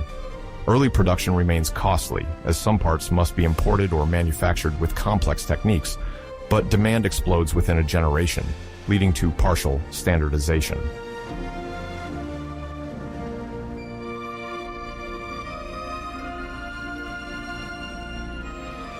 The adoption of these weapons is not immediate everywhere.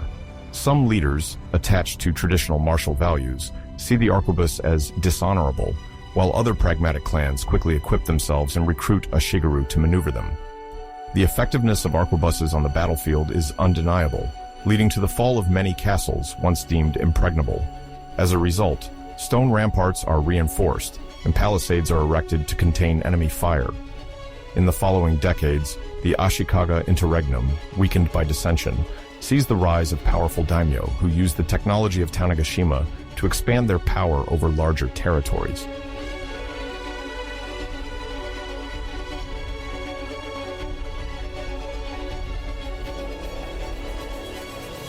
From a diplomatic perspective, the opening to trade with Portuguese and later European merchants, like the Spanish and the Dutch, leads to the arrival of Christian missionaries, especially the Jesuits. They spread new military and technical knowledge while seeking to evangelize the local populations. The Ashikaga lords, aware of the benefits linked to the importation of firearms, allow merchant enclaves in certain port cities of Kyushu, despite hostility from some Buddhists.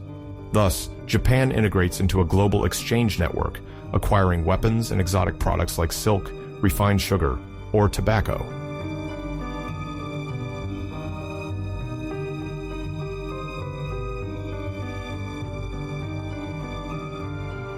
With the spread of the arquebus, a specific Japanese expertise develops.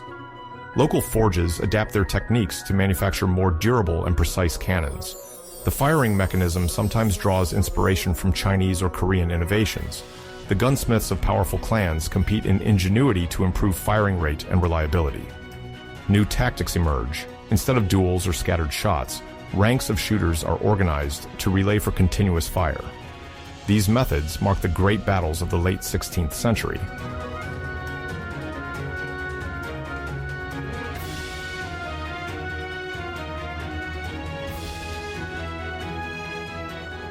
The arrival of this weapon coincides with the decline of the Ashikaga shogunate.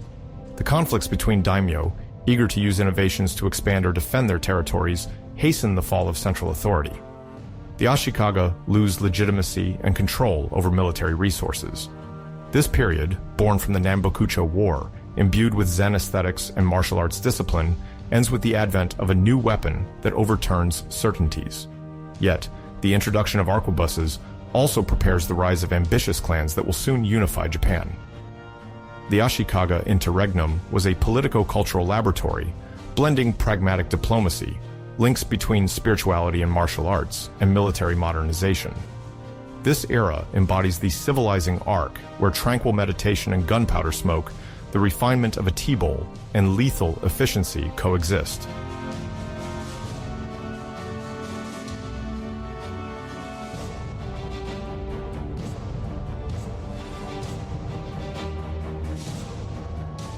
The legacy of the Ashikaga interregnum is considerable.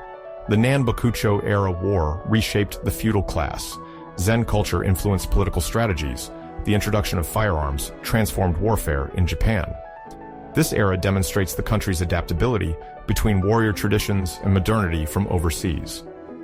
The Ashikaga were architects of a complex system, made of fluctuating alliances, concessions to provincial lords, and support for the arts. They did not maintain their power indefinitely, but left a model of refinement and pragmatism that influenced subsequent eras. Their attempt, unfinished but fruitful, to harmonize aesthetic splendor and military competition durably marks the civilization of the samurai and the Japanese imagination.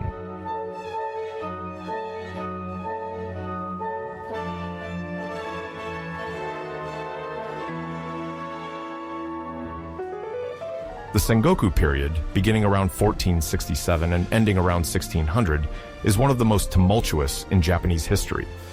The term Sengoku means country at war, reflecting the political instability and armed conflicts of these decades. From the mid-15th century, the central power, nominally held by the emperor and the Ashikaga shogun, collapses with the Onin War of 1467-1477, a conflict in Kyoto that unleashes the ambitions of regional lords, the daimyo.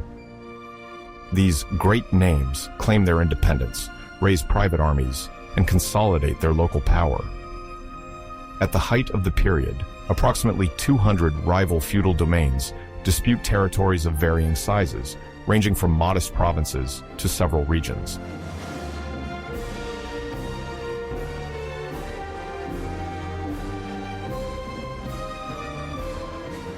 In this context, alliances are constantly changing.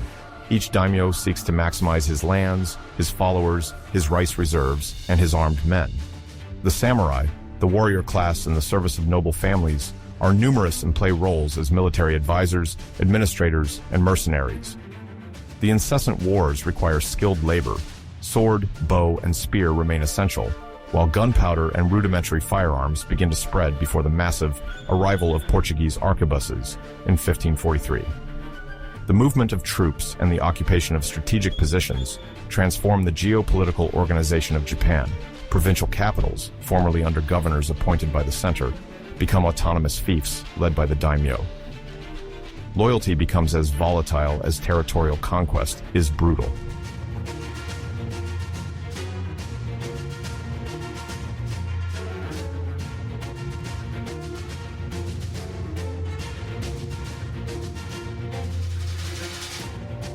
This competition for resources favors the emergence of a specific military architecture, the Yamajiro or mountain castle. Unlike the fortifications on plains or wooden fortifications of the past, the Yamajiro is built on steep summits, using the topography to enhance defense. Builders exploit cliffs, ravines, and mountain slopes to erect rudimentary stone walls, limiting massive assaults. The layout within these castles is complex, designed to slow and fracture attackers. Narrow, winding, and sometimes booby-trapped access paths complicate assaults. Watchtowers, placed in high locations, ensure surveillance. Thanks to these systems, small groups of defenders can hold out against superior armies, encouraging the multiplication of medium-sized fortresses belonging to each daimyo or his vassals.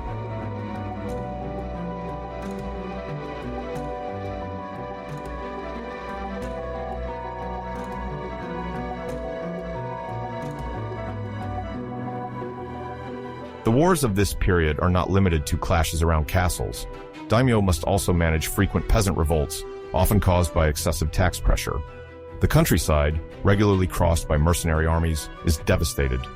Some less fortunate samurai become ronin, masterless warriors offering their services to the highest bidder. This situation increases confusion and rivalry among lords, as ronin can change allegiance for a few gold coins or lands. The Sengoku period is marked by the fragmentation of central power, the emergence of numerous independent lordships, and the multiplication of mountain castles, as well as fluctuating military alliances. It will take the coordinated action of three visionary leaders, known as the Three Unifiers, to put an end to these troubles and begin the reunification of Japan.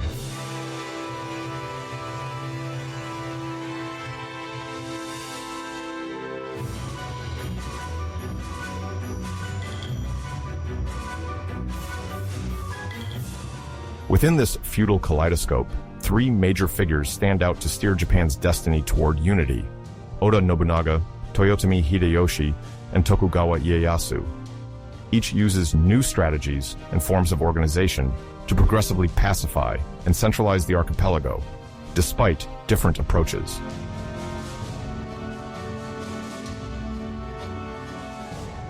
The first of them, Oda Nobunaga, 1534-1582, emerges thanks to fierce ambition and formidable military strength. Having inherited modest lands in the province of Owari on the southern coast of Honshu, he quickly consolidates his local power by subjugating his neighbors. Nobunaga is described as a pragmatic and ruthless lord, illustrated by his policies of terror against rival clans. His greatest innovation comes during the Battle of Nagashino in 1575, where he massively employs arquebuses, firearms imported from Europe, to decimate the opposing samurai infantry and cavalry. He builds palisades to protect his musketeers and organizes successive volleys to maintain an almost continuous fire. This coordinated deployment against cavalry symbolizes a military turning point. Nobunaga relies on this foreign technology to win decisive battles. In just a few years, he conquers Kyoto and places the emperor and the Ashikaga shogun under his control, becoming the master of much of central Japan. His quest for hegemony ends abruptly in 1582 when he is betrayed by his general Akechi Mitsuhide. Trapped in the Honnoji temple, Nobunaga chooses ritual suicide rather than surrender, leaving his ambitions unfinished.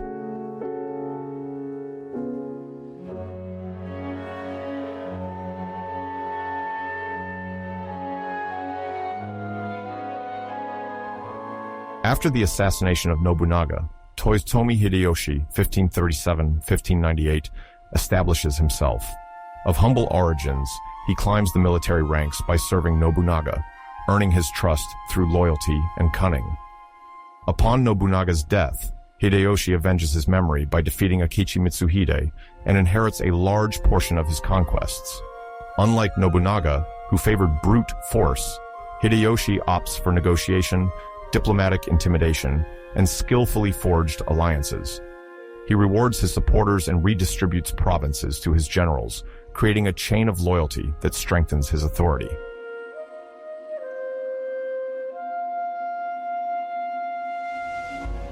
Among his notable reforms is the katanagari, the sword hunt, decreed in the 1580s.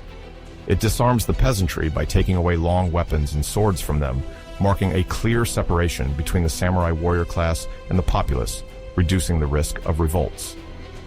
Hideyoshi also organizes a large land survey that catalogs the lands and their rice yield, the koku, a unit used to define taxes and feed a man for a year. This fiscal centralization enhances the efficiency of the state and the control of the peasant populations. To assert his prestige, Hideyoshi leads 2 invasions of the Korean peninsula in 1592 and 1597, aiming to extend his influence and attack Ming China. These expeditions, called the Imjin invasions, are costly in lives and resources and fail. Naval engagements by Korean Admiral Yi Sun-sin, local resistance and logistical distance, deplete the Japanese effort. Hideyoshi dies in 1598, leaving a Japan in full expansion, but not yet unified.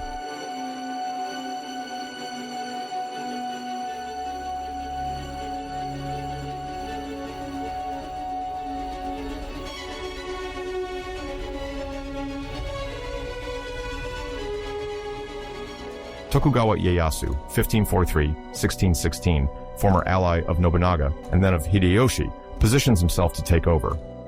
Lord of Mikawa, renowned for his strategic prudence and patience, he consolidates his lands, forges political marriages, and waits for his moment. At Hideyoshi's death, a council of regents governs on behalf of his son Hideyori. Rivalries erupt between supporters of Toyotomi and Tokugawa. In 1600, the Battle of Sekigahara in the province of Mino settles the question of power. Tokugawa Ieyasu, supported by several former vassals of Hideyoshi, confronts Ishida Mitsunari, leader of the generals loyal to Toyotomi. Tens of thousands of bushi clash, with clans hoping for prestige and rewards.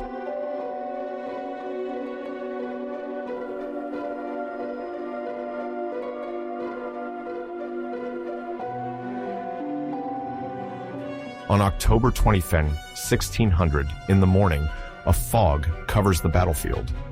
As the weather clears, the combat begins.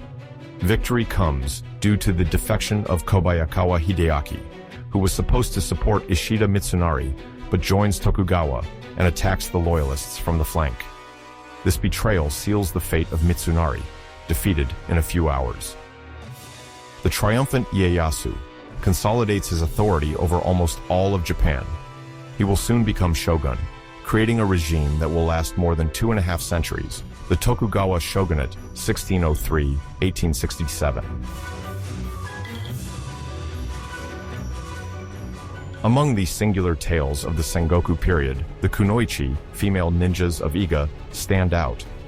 The ninjas, or shinobi, specialized in espionage, sabotage, and assassination, take advantage of the mountainous terrain of Iga and Koga. The kunoichi often operate disguised as servants, musicians, or geishas. Their role is to gather information and execute delicate missions. Their ability to blend into the environment makes them valuable assets for shifting the balance of power, setting up ambushes, and sowing confusion in enemy garrisons. Several daimyo employ these spies to gain advantages in the field.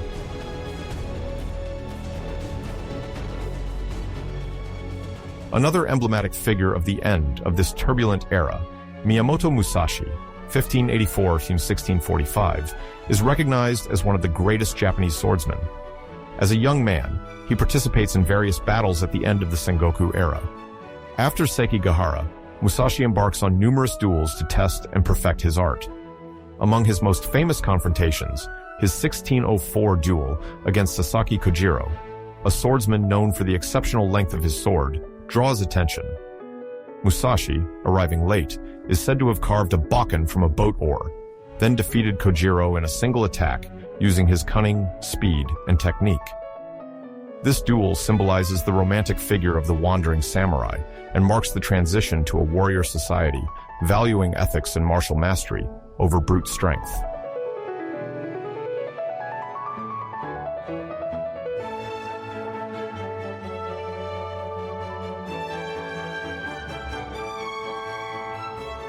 The Sengoku period, with its warring lords, precarious diplomatic exchanges, and military innovations, set the stage for the establishment of peace under Tokugawa.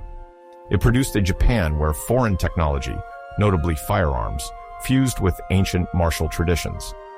The diversity of actors, kunoichi of Iga, Ronin mercenaries, fluctuating alliances, illustrates the complexity of feudal Japan before its unification. This mosaic of conflicts, powerful figures, and tales of bravery shaped the warrior identity of the country and paved the way for the rise of a stable shogunate under the Tokugawa.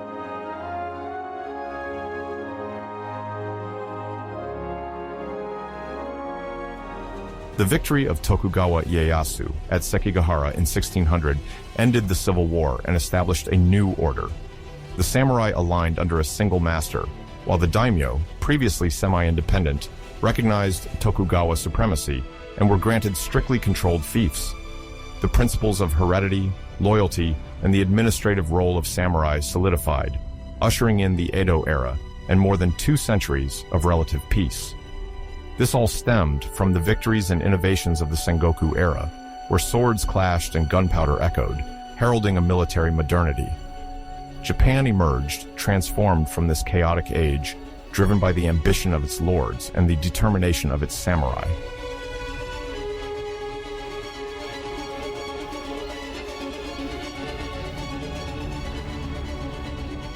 The Pax Tokugawa from 1603 to 1867 corresponds to a period of relative peace in Japan after the civil wars of the Sengoku era. The shogunate, established by Tokugawa Ieyasu in 1603, consolidated its authority and imposed a hierarchical social structure. 4 classes were distinguished: the samurai, the peasants, the artisans, and the merchants. Inspired by Chinese Confucianism, this stratification aimed to maintain a stable order. The samurai, serving the daimyo or the shogun, retained their superior status despite the rarity of conflicts.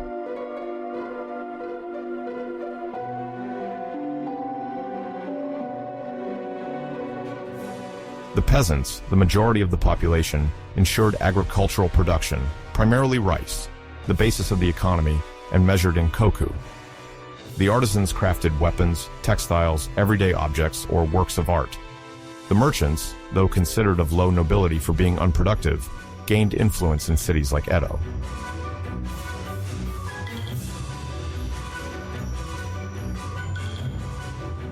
The social hierarchy, even theoretical, structured everyone's life and supported the stability desired by the shogunate.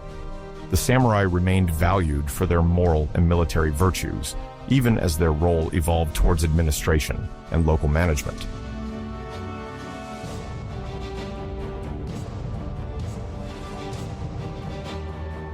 During this period, the identity of the samurai transformed. Deprived of battles, their military function faded in favor of an idealized ethic embodied by bushido, the way of the warrior. 2 major works influenced this thought: the Hagakure by Yamamoto Tsunetomo in the early 18th century, and the Gorin no Sho, written by Miyamoto Musashi around 1645.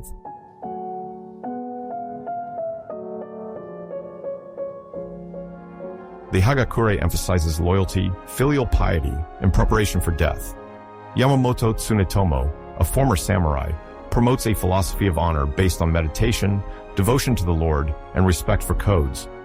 The Gorin no Sho by Musashi focuses on martial arts, strategy, and discipline, integrating sword technique and the fighting spirit.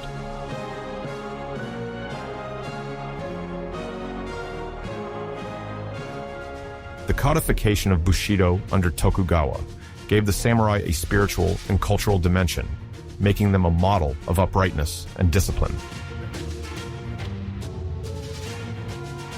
Under the Tokugawa shogunate, numerous schools, ryu, developed.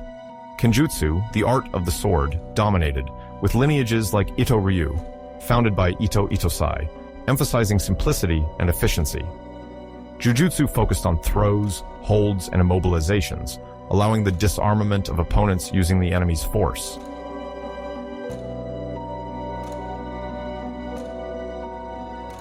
Women's samurai, Onna-Bugeisha, trained with the naginata, adapted to their physique. Naginata jutsu was integrated into the education of samurai daughters, allowing them to defend the domain in case of attack.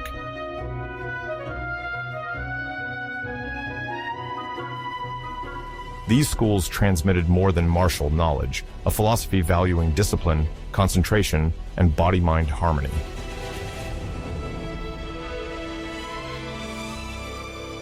Gradually, the samurai dedicated themselves to administration. The Tokugawa shogunate relied on them for justice, taxation, and security.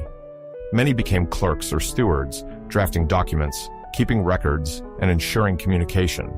Their mastery of Kanbun and Japanese rendered them essential to the bureaucracy.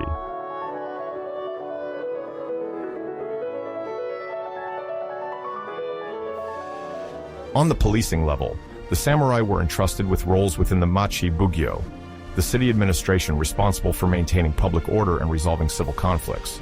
The Machi Bugyo also supervised the enforcement of laws enacted by the shogun.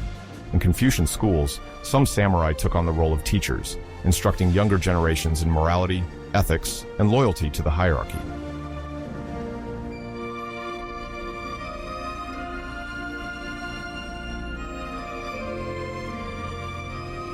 This shift towards administration led to an increasing appreciation for literacy skills.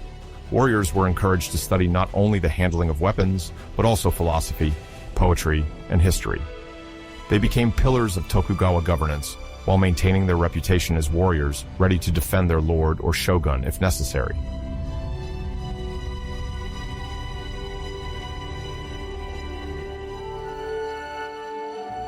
The development of Edo as a political and economic center promoted a flourishing urban culture. Under the Tokugawa shogunate, this city became one of the most populous in the world, attracting artisans, merchants, and stationed samurai. Soon, cultural life took on new heights. Kabuki theater, born in the early 17th century, captivated a diverse audience with its dramatic stories, vibrant costumes, and energetic choreography. Kabuki actors, sometimes from marginalized backgrounds, became admired icons supported by merchants and an ever-growing audience.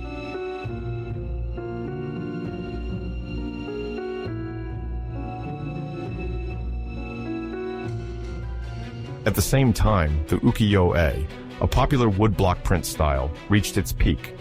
The word means picture of the floating world, evoking the ephemerality of pleasures. Artists like Hokusai and Hiroshiga, active in the 19th century, drew their inspiration from daily life, landscapes, and heroic legends. The warrior theme contributed to the success of ukiyo-e, with series depicting battles, duels, and legendary figures.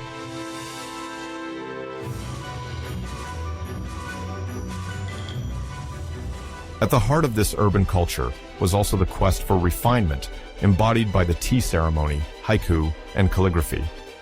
While celebrating the warrior legacy, Edo became a city of art and entertainment, where samurai, merchants, and artists mingled in a creative fervor.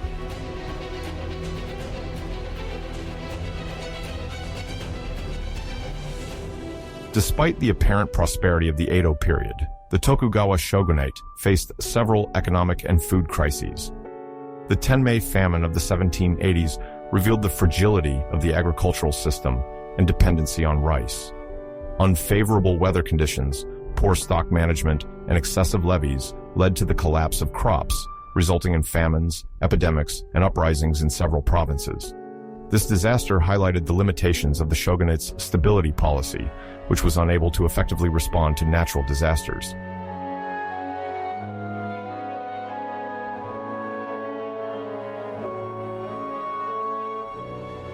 To address this, the government launched several reforms, such as the Kyuho reforms between 1722 and 1730, and the Kansei reforms between 1787 and 1793. These programs aimed to reduce extravagant spending, encourage agriculture, and limit activities deemed frivolous in major cities. They also emphasized Confucian morality in hopes of making the elites more sober and rigorous. However, these measures encountered resistance from privileged classes and did not prevent protest movements.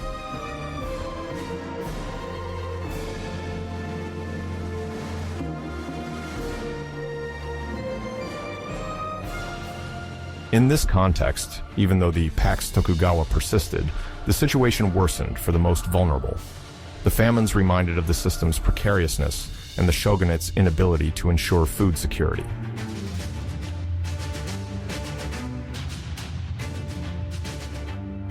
Japan, therefore, maintained an isolationist policy, sakoku, limiting foreign exchanges. Only a few contacts remained, notably at Dejima, an artificial island in Nagasaki Bay where the Dutch could trade. Through this channel, Western knowledge reached Japan: medicine, cartography, sciences, grouped under the name Rangaku, Dutch studies, which gradually gained ground despite authorities' distrust.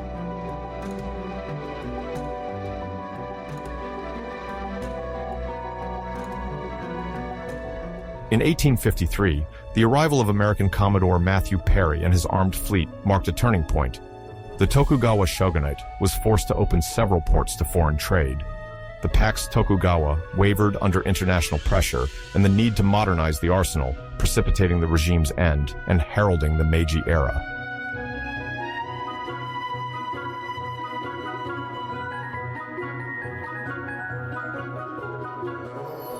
The year 1853 marks a turning point in the history of Japan.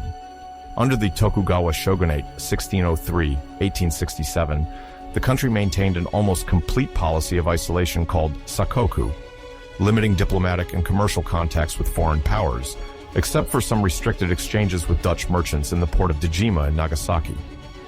The arrival of American Commodore Matthew C. Perry in 1853, with a fleet of black ships equipped with modern cannons, disrupted this balance. Perry demanded the opening of Japanese ports to trade, threatening to use military force in case of refusal.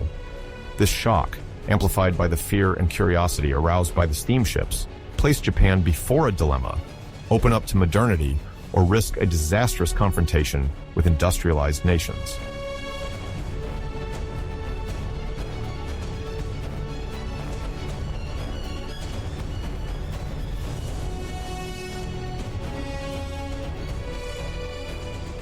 Under the pressure of Western powers, United States, United Kingdom, France, Russia, the shogunate signed several so-called unequal treaties. The Ansei Treaties of 1854-1858 opened several ports to foreigners and granted significant legal privileges to Western residents in Japan. A sense of humiliation spread among the population, leading to a profound questioning of the shogun's authority. The southwestern feudal clans, particularly Satsuma and Choshu, began preparing to resist or demand reforms. They placed their hopes in the emperor, revered but symbolic, whom some wanted to see regain real political power after centuries of being overshadowed by the shoguns.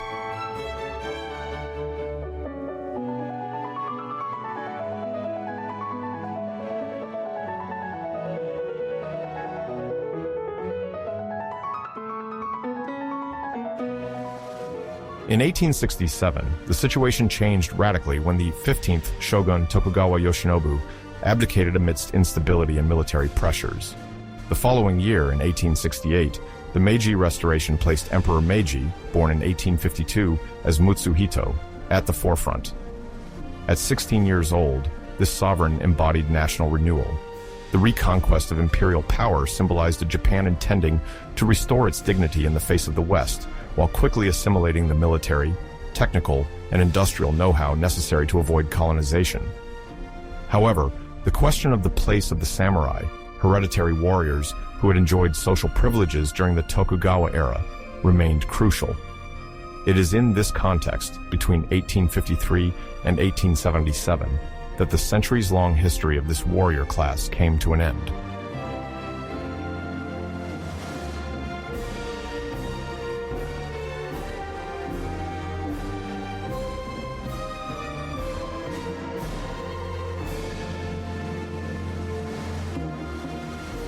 During the shogunate period, Japan was divided into fiefs called Han, led by daimyos, feudal lords with a certain level of economic and political autonomy while recognizing the sovereignty of the shogun. The samurai received an income in rice, called koku, which partly determined their rank and influence.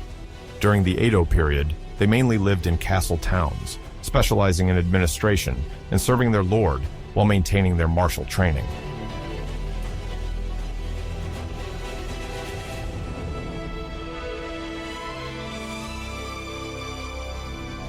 From 1868, the new imperial government aimed to centralize authority by breaking the power of the daimyo, symbols of feudal fragmentation. As early as 1869, the government announced the gradual abolition of domains. The lords had to hand over their fiefs to the emperor in exchange for official titles in the new Kazoku aristocracy and positions in the central administration. This measure aimed to unify Japan under a nation-state led by Tokyo.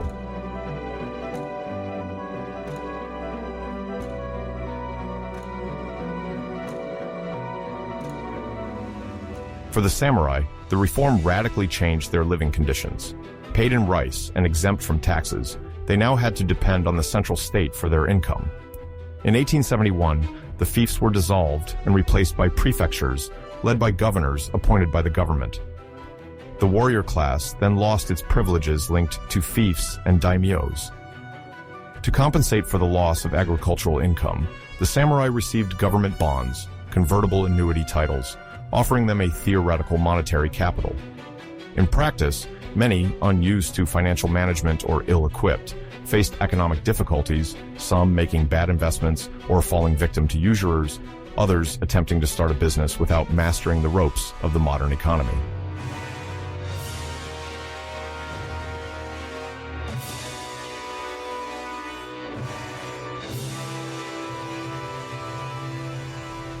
This transition is essential for the construction of a modern Japanese state, with a national army and unified taxation replacing the old feudal divisions. The abolition of the domains marks a milestone toward the centralization of the country. It prompts many warriors to question their identity. If the state modernizes, what will be the raison d'etre of the samurai, whose defensive and administrative roles are fading in the face of new institutions? Many transition into the imperial bureaucracy or the nascent army. Others experience a deep loss, fearing that modernization will erase their cultural heritage, especially the bushido, the warrior's code of honor.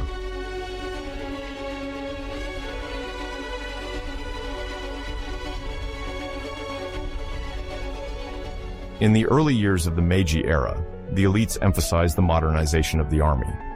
Encouraged by Western military advisors, the government establishes compulsory conscription for all able-bodied men in 1873. Before that, defense relied almost exclusively on samurai, trained from childhood to handle the bow, sword, and other traditional weapons. Now, the new imperial army is modeled after French and then German systems in terms of organization and discipline. Every citizen, regardless of social origin, must be able to become a soldier and die for the homeland. This conscription makes the hereditary status of the warrior obsolete, even contrary to the ideal of a modern nation of equality before the law.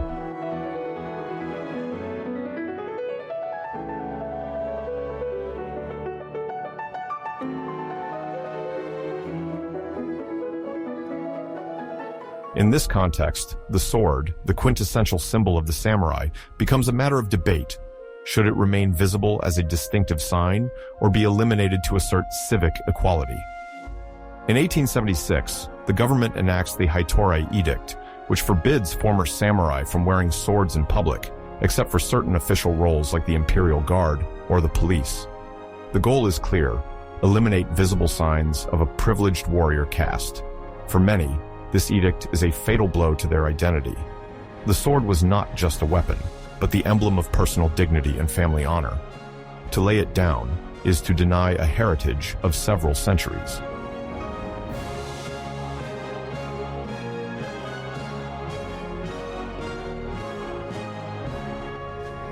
The psychological and social consequences of this prohibition are profound. Some samurai lay down their swords and integrate into the new structures, working in administration, diplomacy, or business. Others, more traditionalist, see this edict as a betrayal by the Meiji government of the Confucian and warrior values foundational to Japan. They denounce the quasi-obsessive fascination with Western technology and customs, fearing the gradual loss of the essence of Japanese culture. Everywhere, gatherings of discontented individuals protest against these measures deemed too radical, notably in the province of Satsuma in southern Kyushu.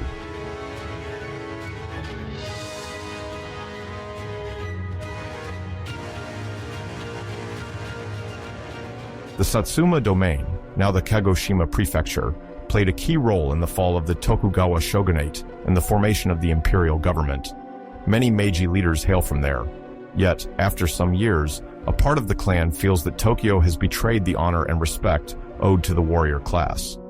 The Haitorei Edict crystallizes this anger, perceived as an overly rapid sweeping away of several centuries of tradition. The tensions between the central government and Satsuma escalate, setting the stage for a major confrontation.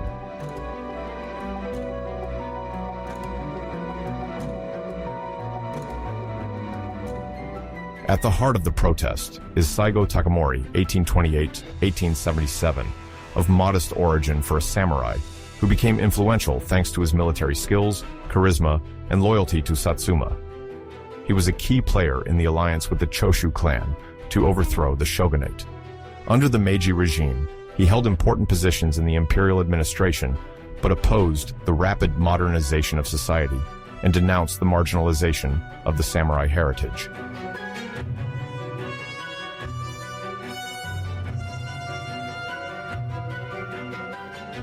In 1873, Saigo left the government after disagreements on foreign policy.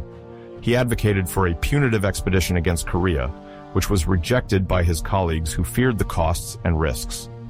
Returning to Kagoshima, he founded a military academy to train young samurai and keep the bushido flame alive.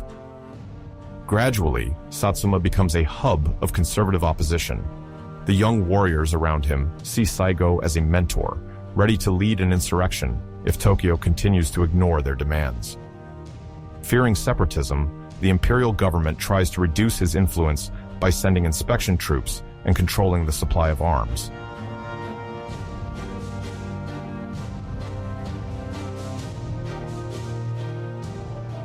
Tension peaked in 1877 with the Kagoshima Arsenal incident, where the government was accused of trying to seize or destroy arms stockpiles, which sparked the insurrection. Saigo Takamori led thousands of Satsuma samurai determined to march on Tokyo to defend traditions.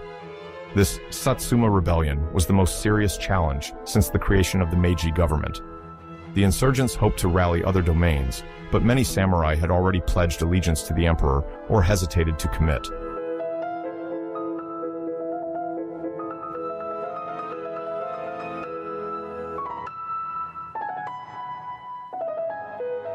The imperial army, composed of men from all classes and equipped with modern weapons imported from the West, was larger, better supplied, and organized. The rebels' initial victories did not overturn the situation. Gradually, Saigo's forces retreated south of Kyushu. The government feared Saigo's popularity, respected even by some imperial military personnel, but remained determined to crush the revolt to avoid weakening the nation.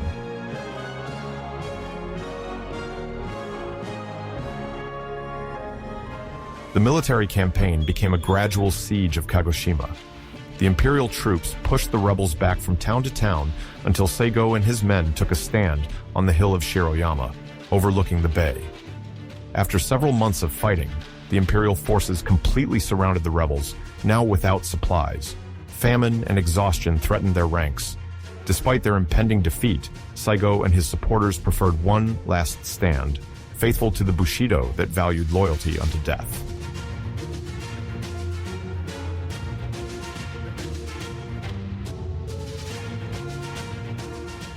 On September 24, 1877, the Imperial Army launched the final assault. The defenders resisted with traditional swords and rifles against repeating rifles. By morning, the rebel front was breached. Saigo, seriously injured, was reportedly aided by a companion to perform a ritual suicide, seppuku, the ultimate proof of loyalty. Others suggest he was finished off on the battlefield. This defeat sealed the end of the last great samurai revolt.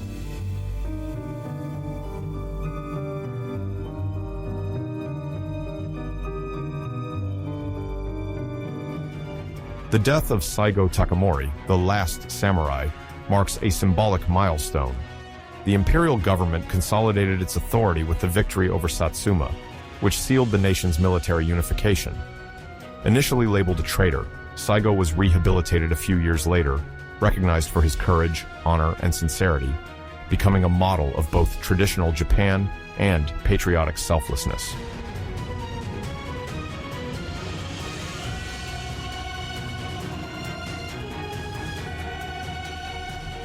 The The failure of the revolt confirmed the end of the samurai era as a privileged class. Despite respect for their bravery, the survivors accepted that the feudal organization no longer had a place. The state modernized the country, legal reforms, industrialization, schools inspired by Europe, railways, factories. Conscripts replaced hereditary warriors, affirming a united and egalitarian nation.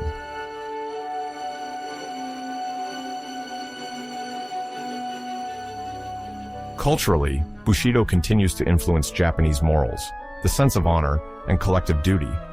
Martial arts like kendo and judo modernized into sporting and spiritual disciplines accessible to all. Swords, long banned, became art objects again, preserving a unique craftsmanship.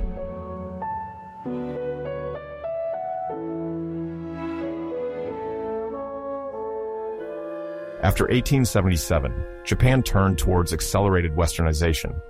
The former warriors witnessed urban transformations, the emergence of parliamentarianism, individual rights, and an independent press. The social gap between samurai and commoners disappeared. Distinctive clothing, the shanmage hairstyle, and wearing daisho faded away. The old Militaro-Confucian code gave way to laws inspired by the West, particularly in justice and education.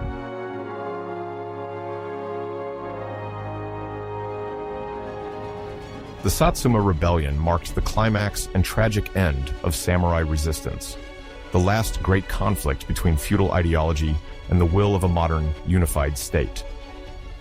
With the imperial government's victory, Japan, during the Meiji era 1868-1912, laid the economic and institutional foundations to become a major Asian power in the 20th century.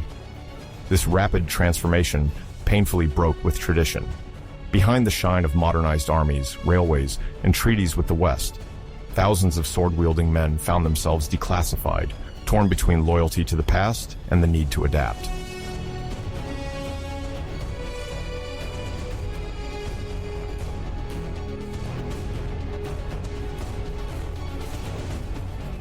The period 1853 to 1877 symbolizes the twilight of the samurai. The arrival of Perry's ships initiated an irreversible modernization, rendering the immutable social structure of Japan obsolete. The abolition of domains in 1869, the conversion of feudal stipends into bonds, the prohibition of sword carrying in 1876, and the Satsuma Rebellion in 1877 are milestones of this transformation. The sacrifice of Saigo Takamori on the hill of Shiroyama seals the end of this era and enshrines the memory of Bushido in collective memory. The history of the samurai as a warrior caste comes to an end, giving way to a modern, industrial, and ambitious Japan, ready to compete with world powers.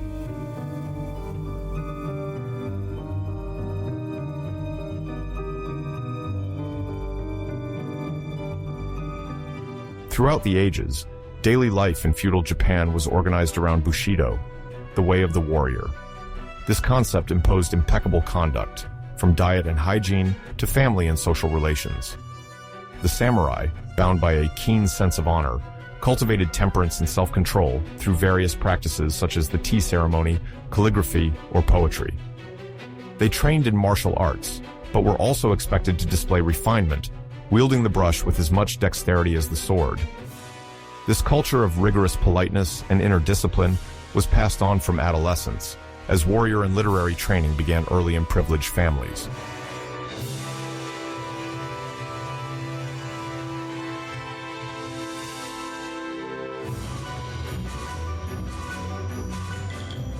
The status of women was not always limited to the private role. Some bore arms to defend their domain or support their clan, reinforcing the family honor. The domestic unit, whether in a fortified city or the countryside, followed strict hierarchical principles based on respect for elders and obedience to the head of the family. Added to this were codes of etiquette concerning greetings, table arrangements, or clothing styles according to social class.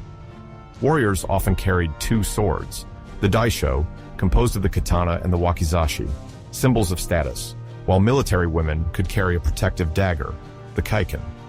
Defending family honor, a matter of prestige as much as survival, could lead to social ostracism or vendettas in case of an affront.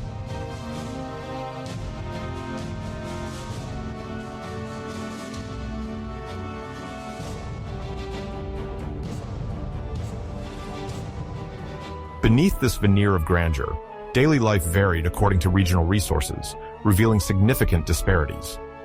In some rural areas, access to food and goods depended on climate and agricultural cycles, creating mutual aid and rivalries. The samurai, though warriors, often participated in managing their lord's lands.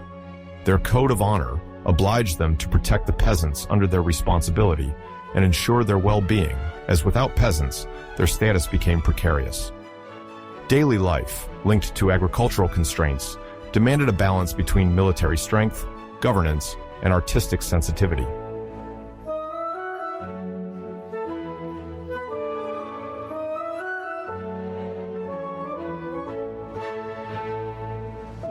In a provincial castle, life followed a strict protocol and hierarchy, reflecting the warrior class. Walls and ramparts built on strategic heights housed a small inner town with warehouses, stables, and residences for samurai and families. The daimyo, local lord, resided in the keep, Honmaru, protected by guards and surrounded by advisors. Rooms facilitated the circulation of servants, the storage of weapons, and the preservation of precious objects.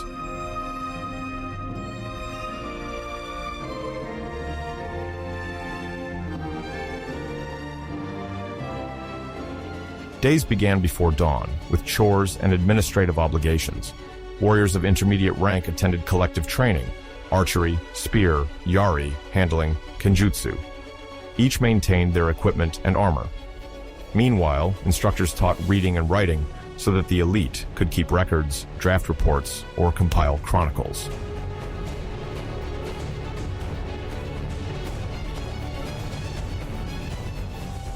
Economically, the provincial castle relied on rice taxes, the main resource, as well as on artisanal products like ceramics, textiles, or sake. Merchants from the nearby town maintained privileged relations with the administrators, sometimes exchanging gifts for favors. Soldiers monitored the gates, while house mistresses managed meals and staff, including young maidservants and pages.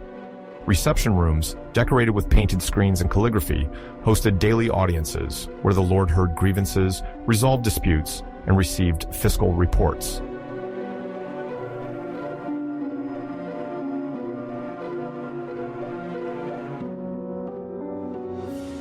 A provincial castle remained on a near-constant state of alert.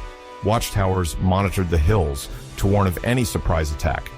Daily life mixed routine management with constant vigilance, each person having a specific role, from the steward of reserves to the officers of military records.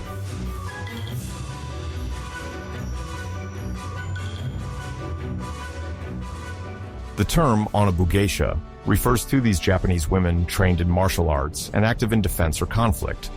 Tomoe Gozen, in the 12th century, is one of the emblematic figures, an archer and horsewoman mentioned in the Heike Monogatari, symbolizing a rare phenomenon where high-ranking women wield bow, naginata, or sword to protect their lord or family.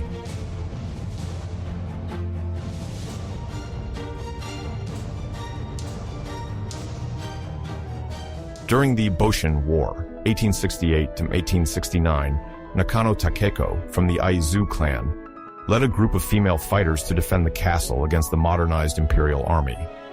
Armed with a naginata, she showed exceptional courage and died in battle in 1868. Her commitment illustrates that the tradition of onabugeisha, though marginal, persisted until the Meiji Restoration.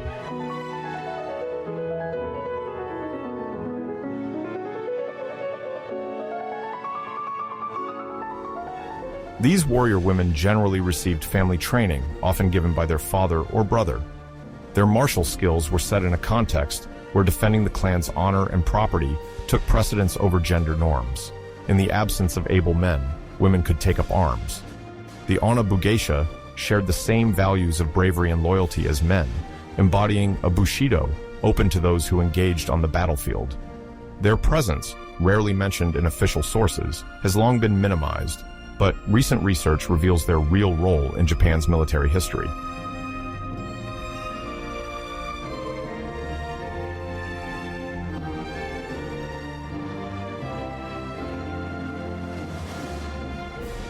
In feudal Japanese society, a keen sense of honor and loyalty could lead to bloody conflicts to avenge an affront. The notion of kataki uchi, or vendetta, allowed a victim's family to seek reparation through regulated vengeance.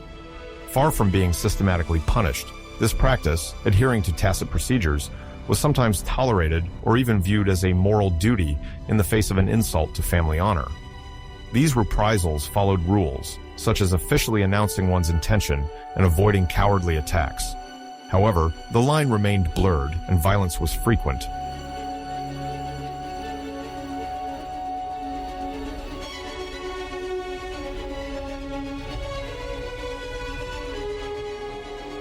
Duels were part of the warrior culture. Samurais would face off over an insult, a land dispute, or to prove their worth. According to the Code of Honor, a challenge could be issued publicly or by letter. Duels took place in an isolated location, with few witnesses ensuring compliance with the rules, no ambushes or tampered weapons. The most famous duel is between Miyamoto Musashi and Sasaki Kojiro in 1604 or 1612, according to chronicles, won by Musashi. These confrontations, often romanticized, forged the image of the samurai as a master of the sword, defender of a cause or reputation.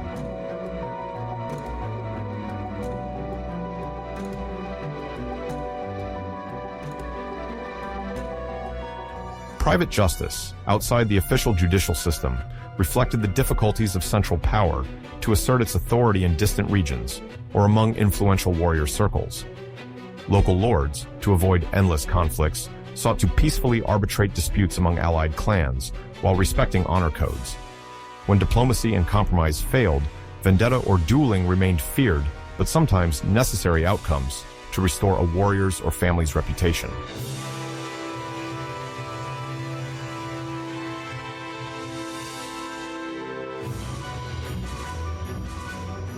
Religious beliefs in feudal Japan prepared a vision where every gesture held a sacred or moral significance. Shinto, the indigenous religion, worshipped the kamis, nature spirits, and emphasized purity, respect for ancestors, and symbiosis with the environment. Buddhism from the continent had diversified.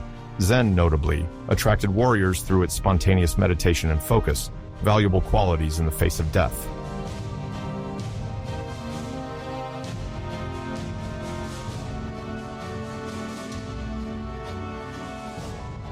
Alongside local traditions, Chinese Confucianism structured Japanese society through values of filial piety, loyalty, and hierarchy.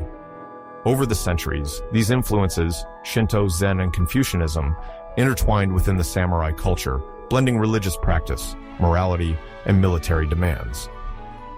Shinto shrines were places of prayer for the protection of the kamis and symbols of legitimacy for the daimyos. Zen Buddhism helped warriors overcome their fears through Zazen meditation. Confucian principles guided governance ethics, imposing benevolence from the Lord and strict obedience from the subjects.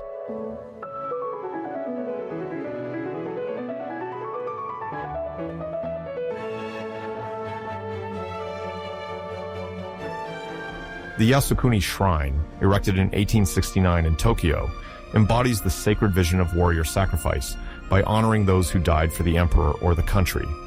It reflects the memorial aspect and ancestor worship already present in Shinto, which considered ancestors as invisible but active protectors.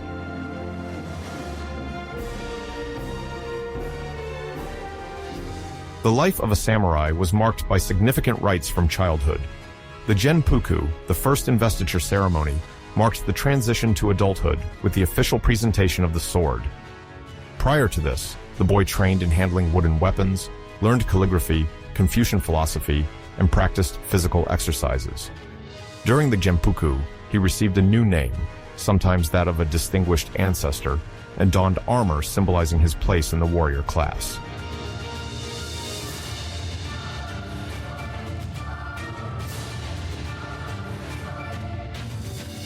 The Shanmage hairstyle, with the top of the head shaved and hair in a top knot, was characteristic of samurai as it eased the wearing of the helmet, kabuto. The acquisition of the two swords, the daisho, validated their legal and warrior status. Only a samurai could wear both the katana and wakizashi together. These rites reinforced the feeling of belonging to the clan, under the watchful eyes of elders, who offered advice and blessings.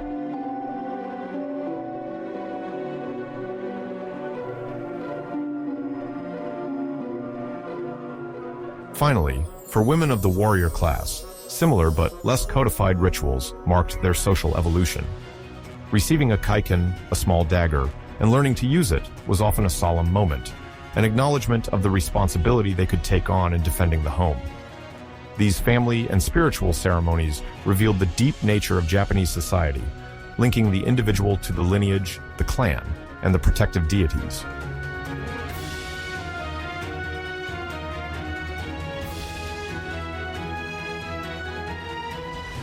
The legendary quality of Japanese swords lies in the mastery of a specific metallurgy, the tamahagane. This term refers to the steel obtained by the tatara, a traditional furnace fueled by charcoal and iron sand. For several days, master smiths controlled the temperature and charcoal quantity, allowing impurities to separate from the metal. In the end, the raw steel block was broken, sorted, and worked multiple times to obtain different layers used to forge the blade.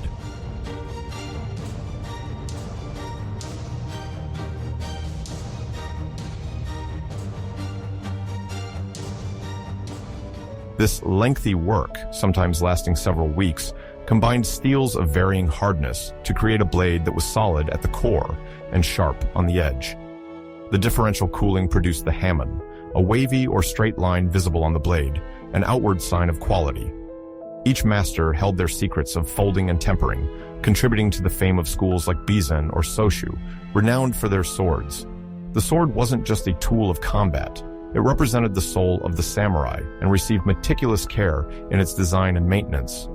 Polishing, entrusted to a specialist, highlighted the steel's structure and enhanced the weapon's artistic beauty.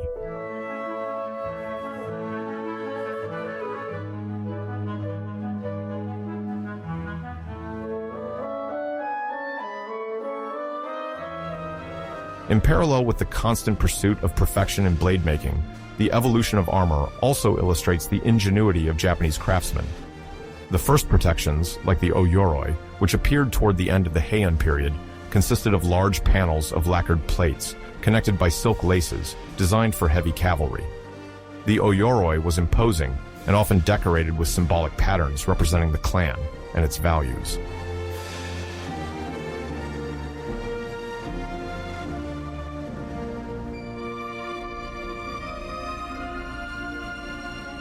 Gradually, the domaru appeared, lighter and more flexible. It allowed greater freedom of movement, especially for foot soldiers. This style covered the torso with an assembly of laced lamellae, while shoulder and thigh protection consisted of curved pieces. Innovations continued during the Muromachi and Sengoku periods, when repeated wars urged lords to seek ever more effective protections. Armorers then began to incorporate defenses for the forearms, koti, and shin guards, sunit, not forgetting the kabuto, the helmet often adorned with majestic horns or ornaments to impress the enemy.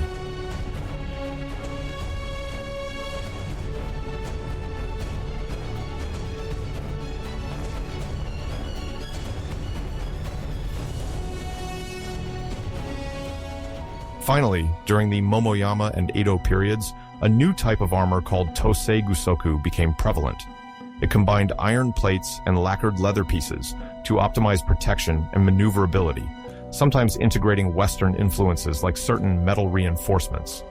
The lacquering of these armors contributed to weather resistance and aesthetics. Carefully chosen colors and patterns reflected the warrior's and his clan's visual identity.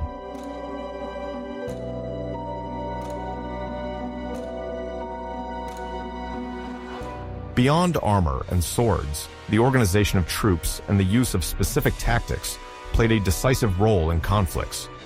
Military manuals describe complex formations adapted to mountainous terrain. One of the most well-known is the crane formation, used by Japanese cavalry.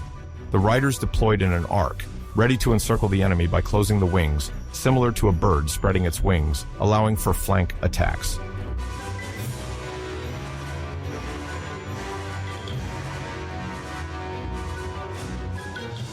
In the 16th century, the introduction of firearms, initially in the form of Portuguese arquebuses, Tanegashima, revolutionized strategies. Commanders like Oda Nobunaga formed lines of muskets firing in successive volleys to break the enemy charge. They alternated between shooters and spearmen, ensuring that when one reloaded, the other covered the front. Traditional bows, yumi and naginata, remained valuable for close combat and surprise assaults.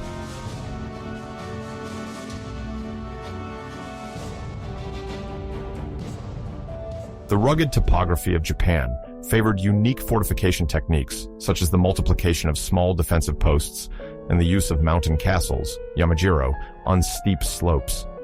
Sieges often consisted of lightning attacks, strategic retreats, and bypasses, rather than endless frontal assaults.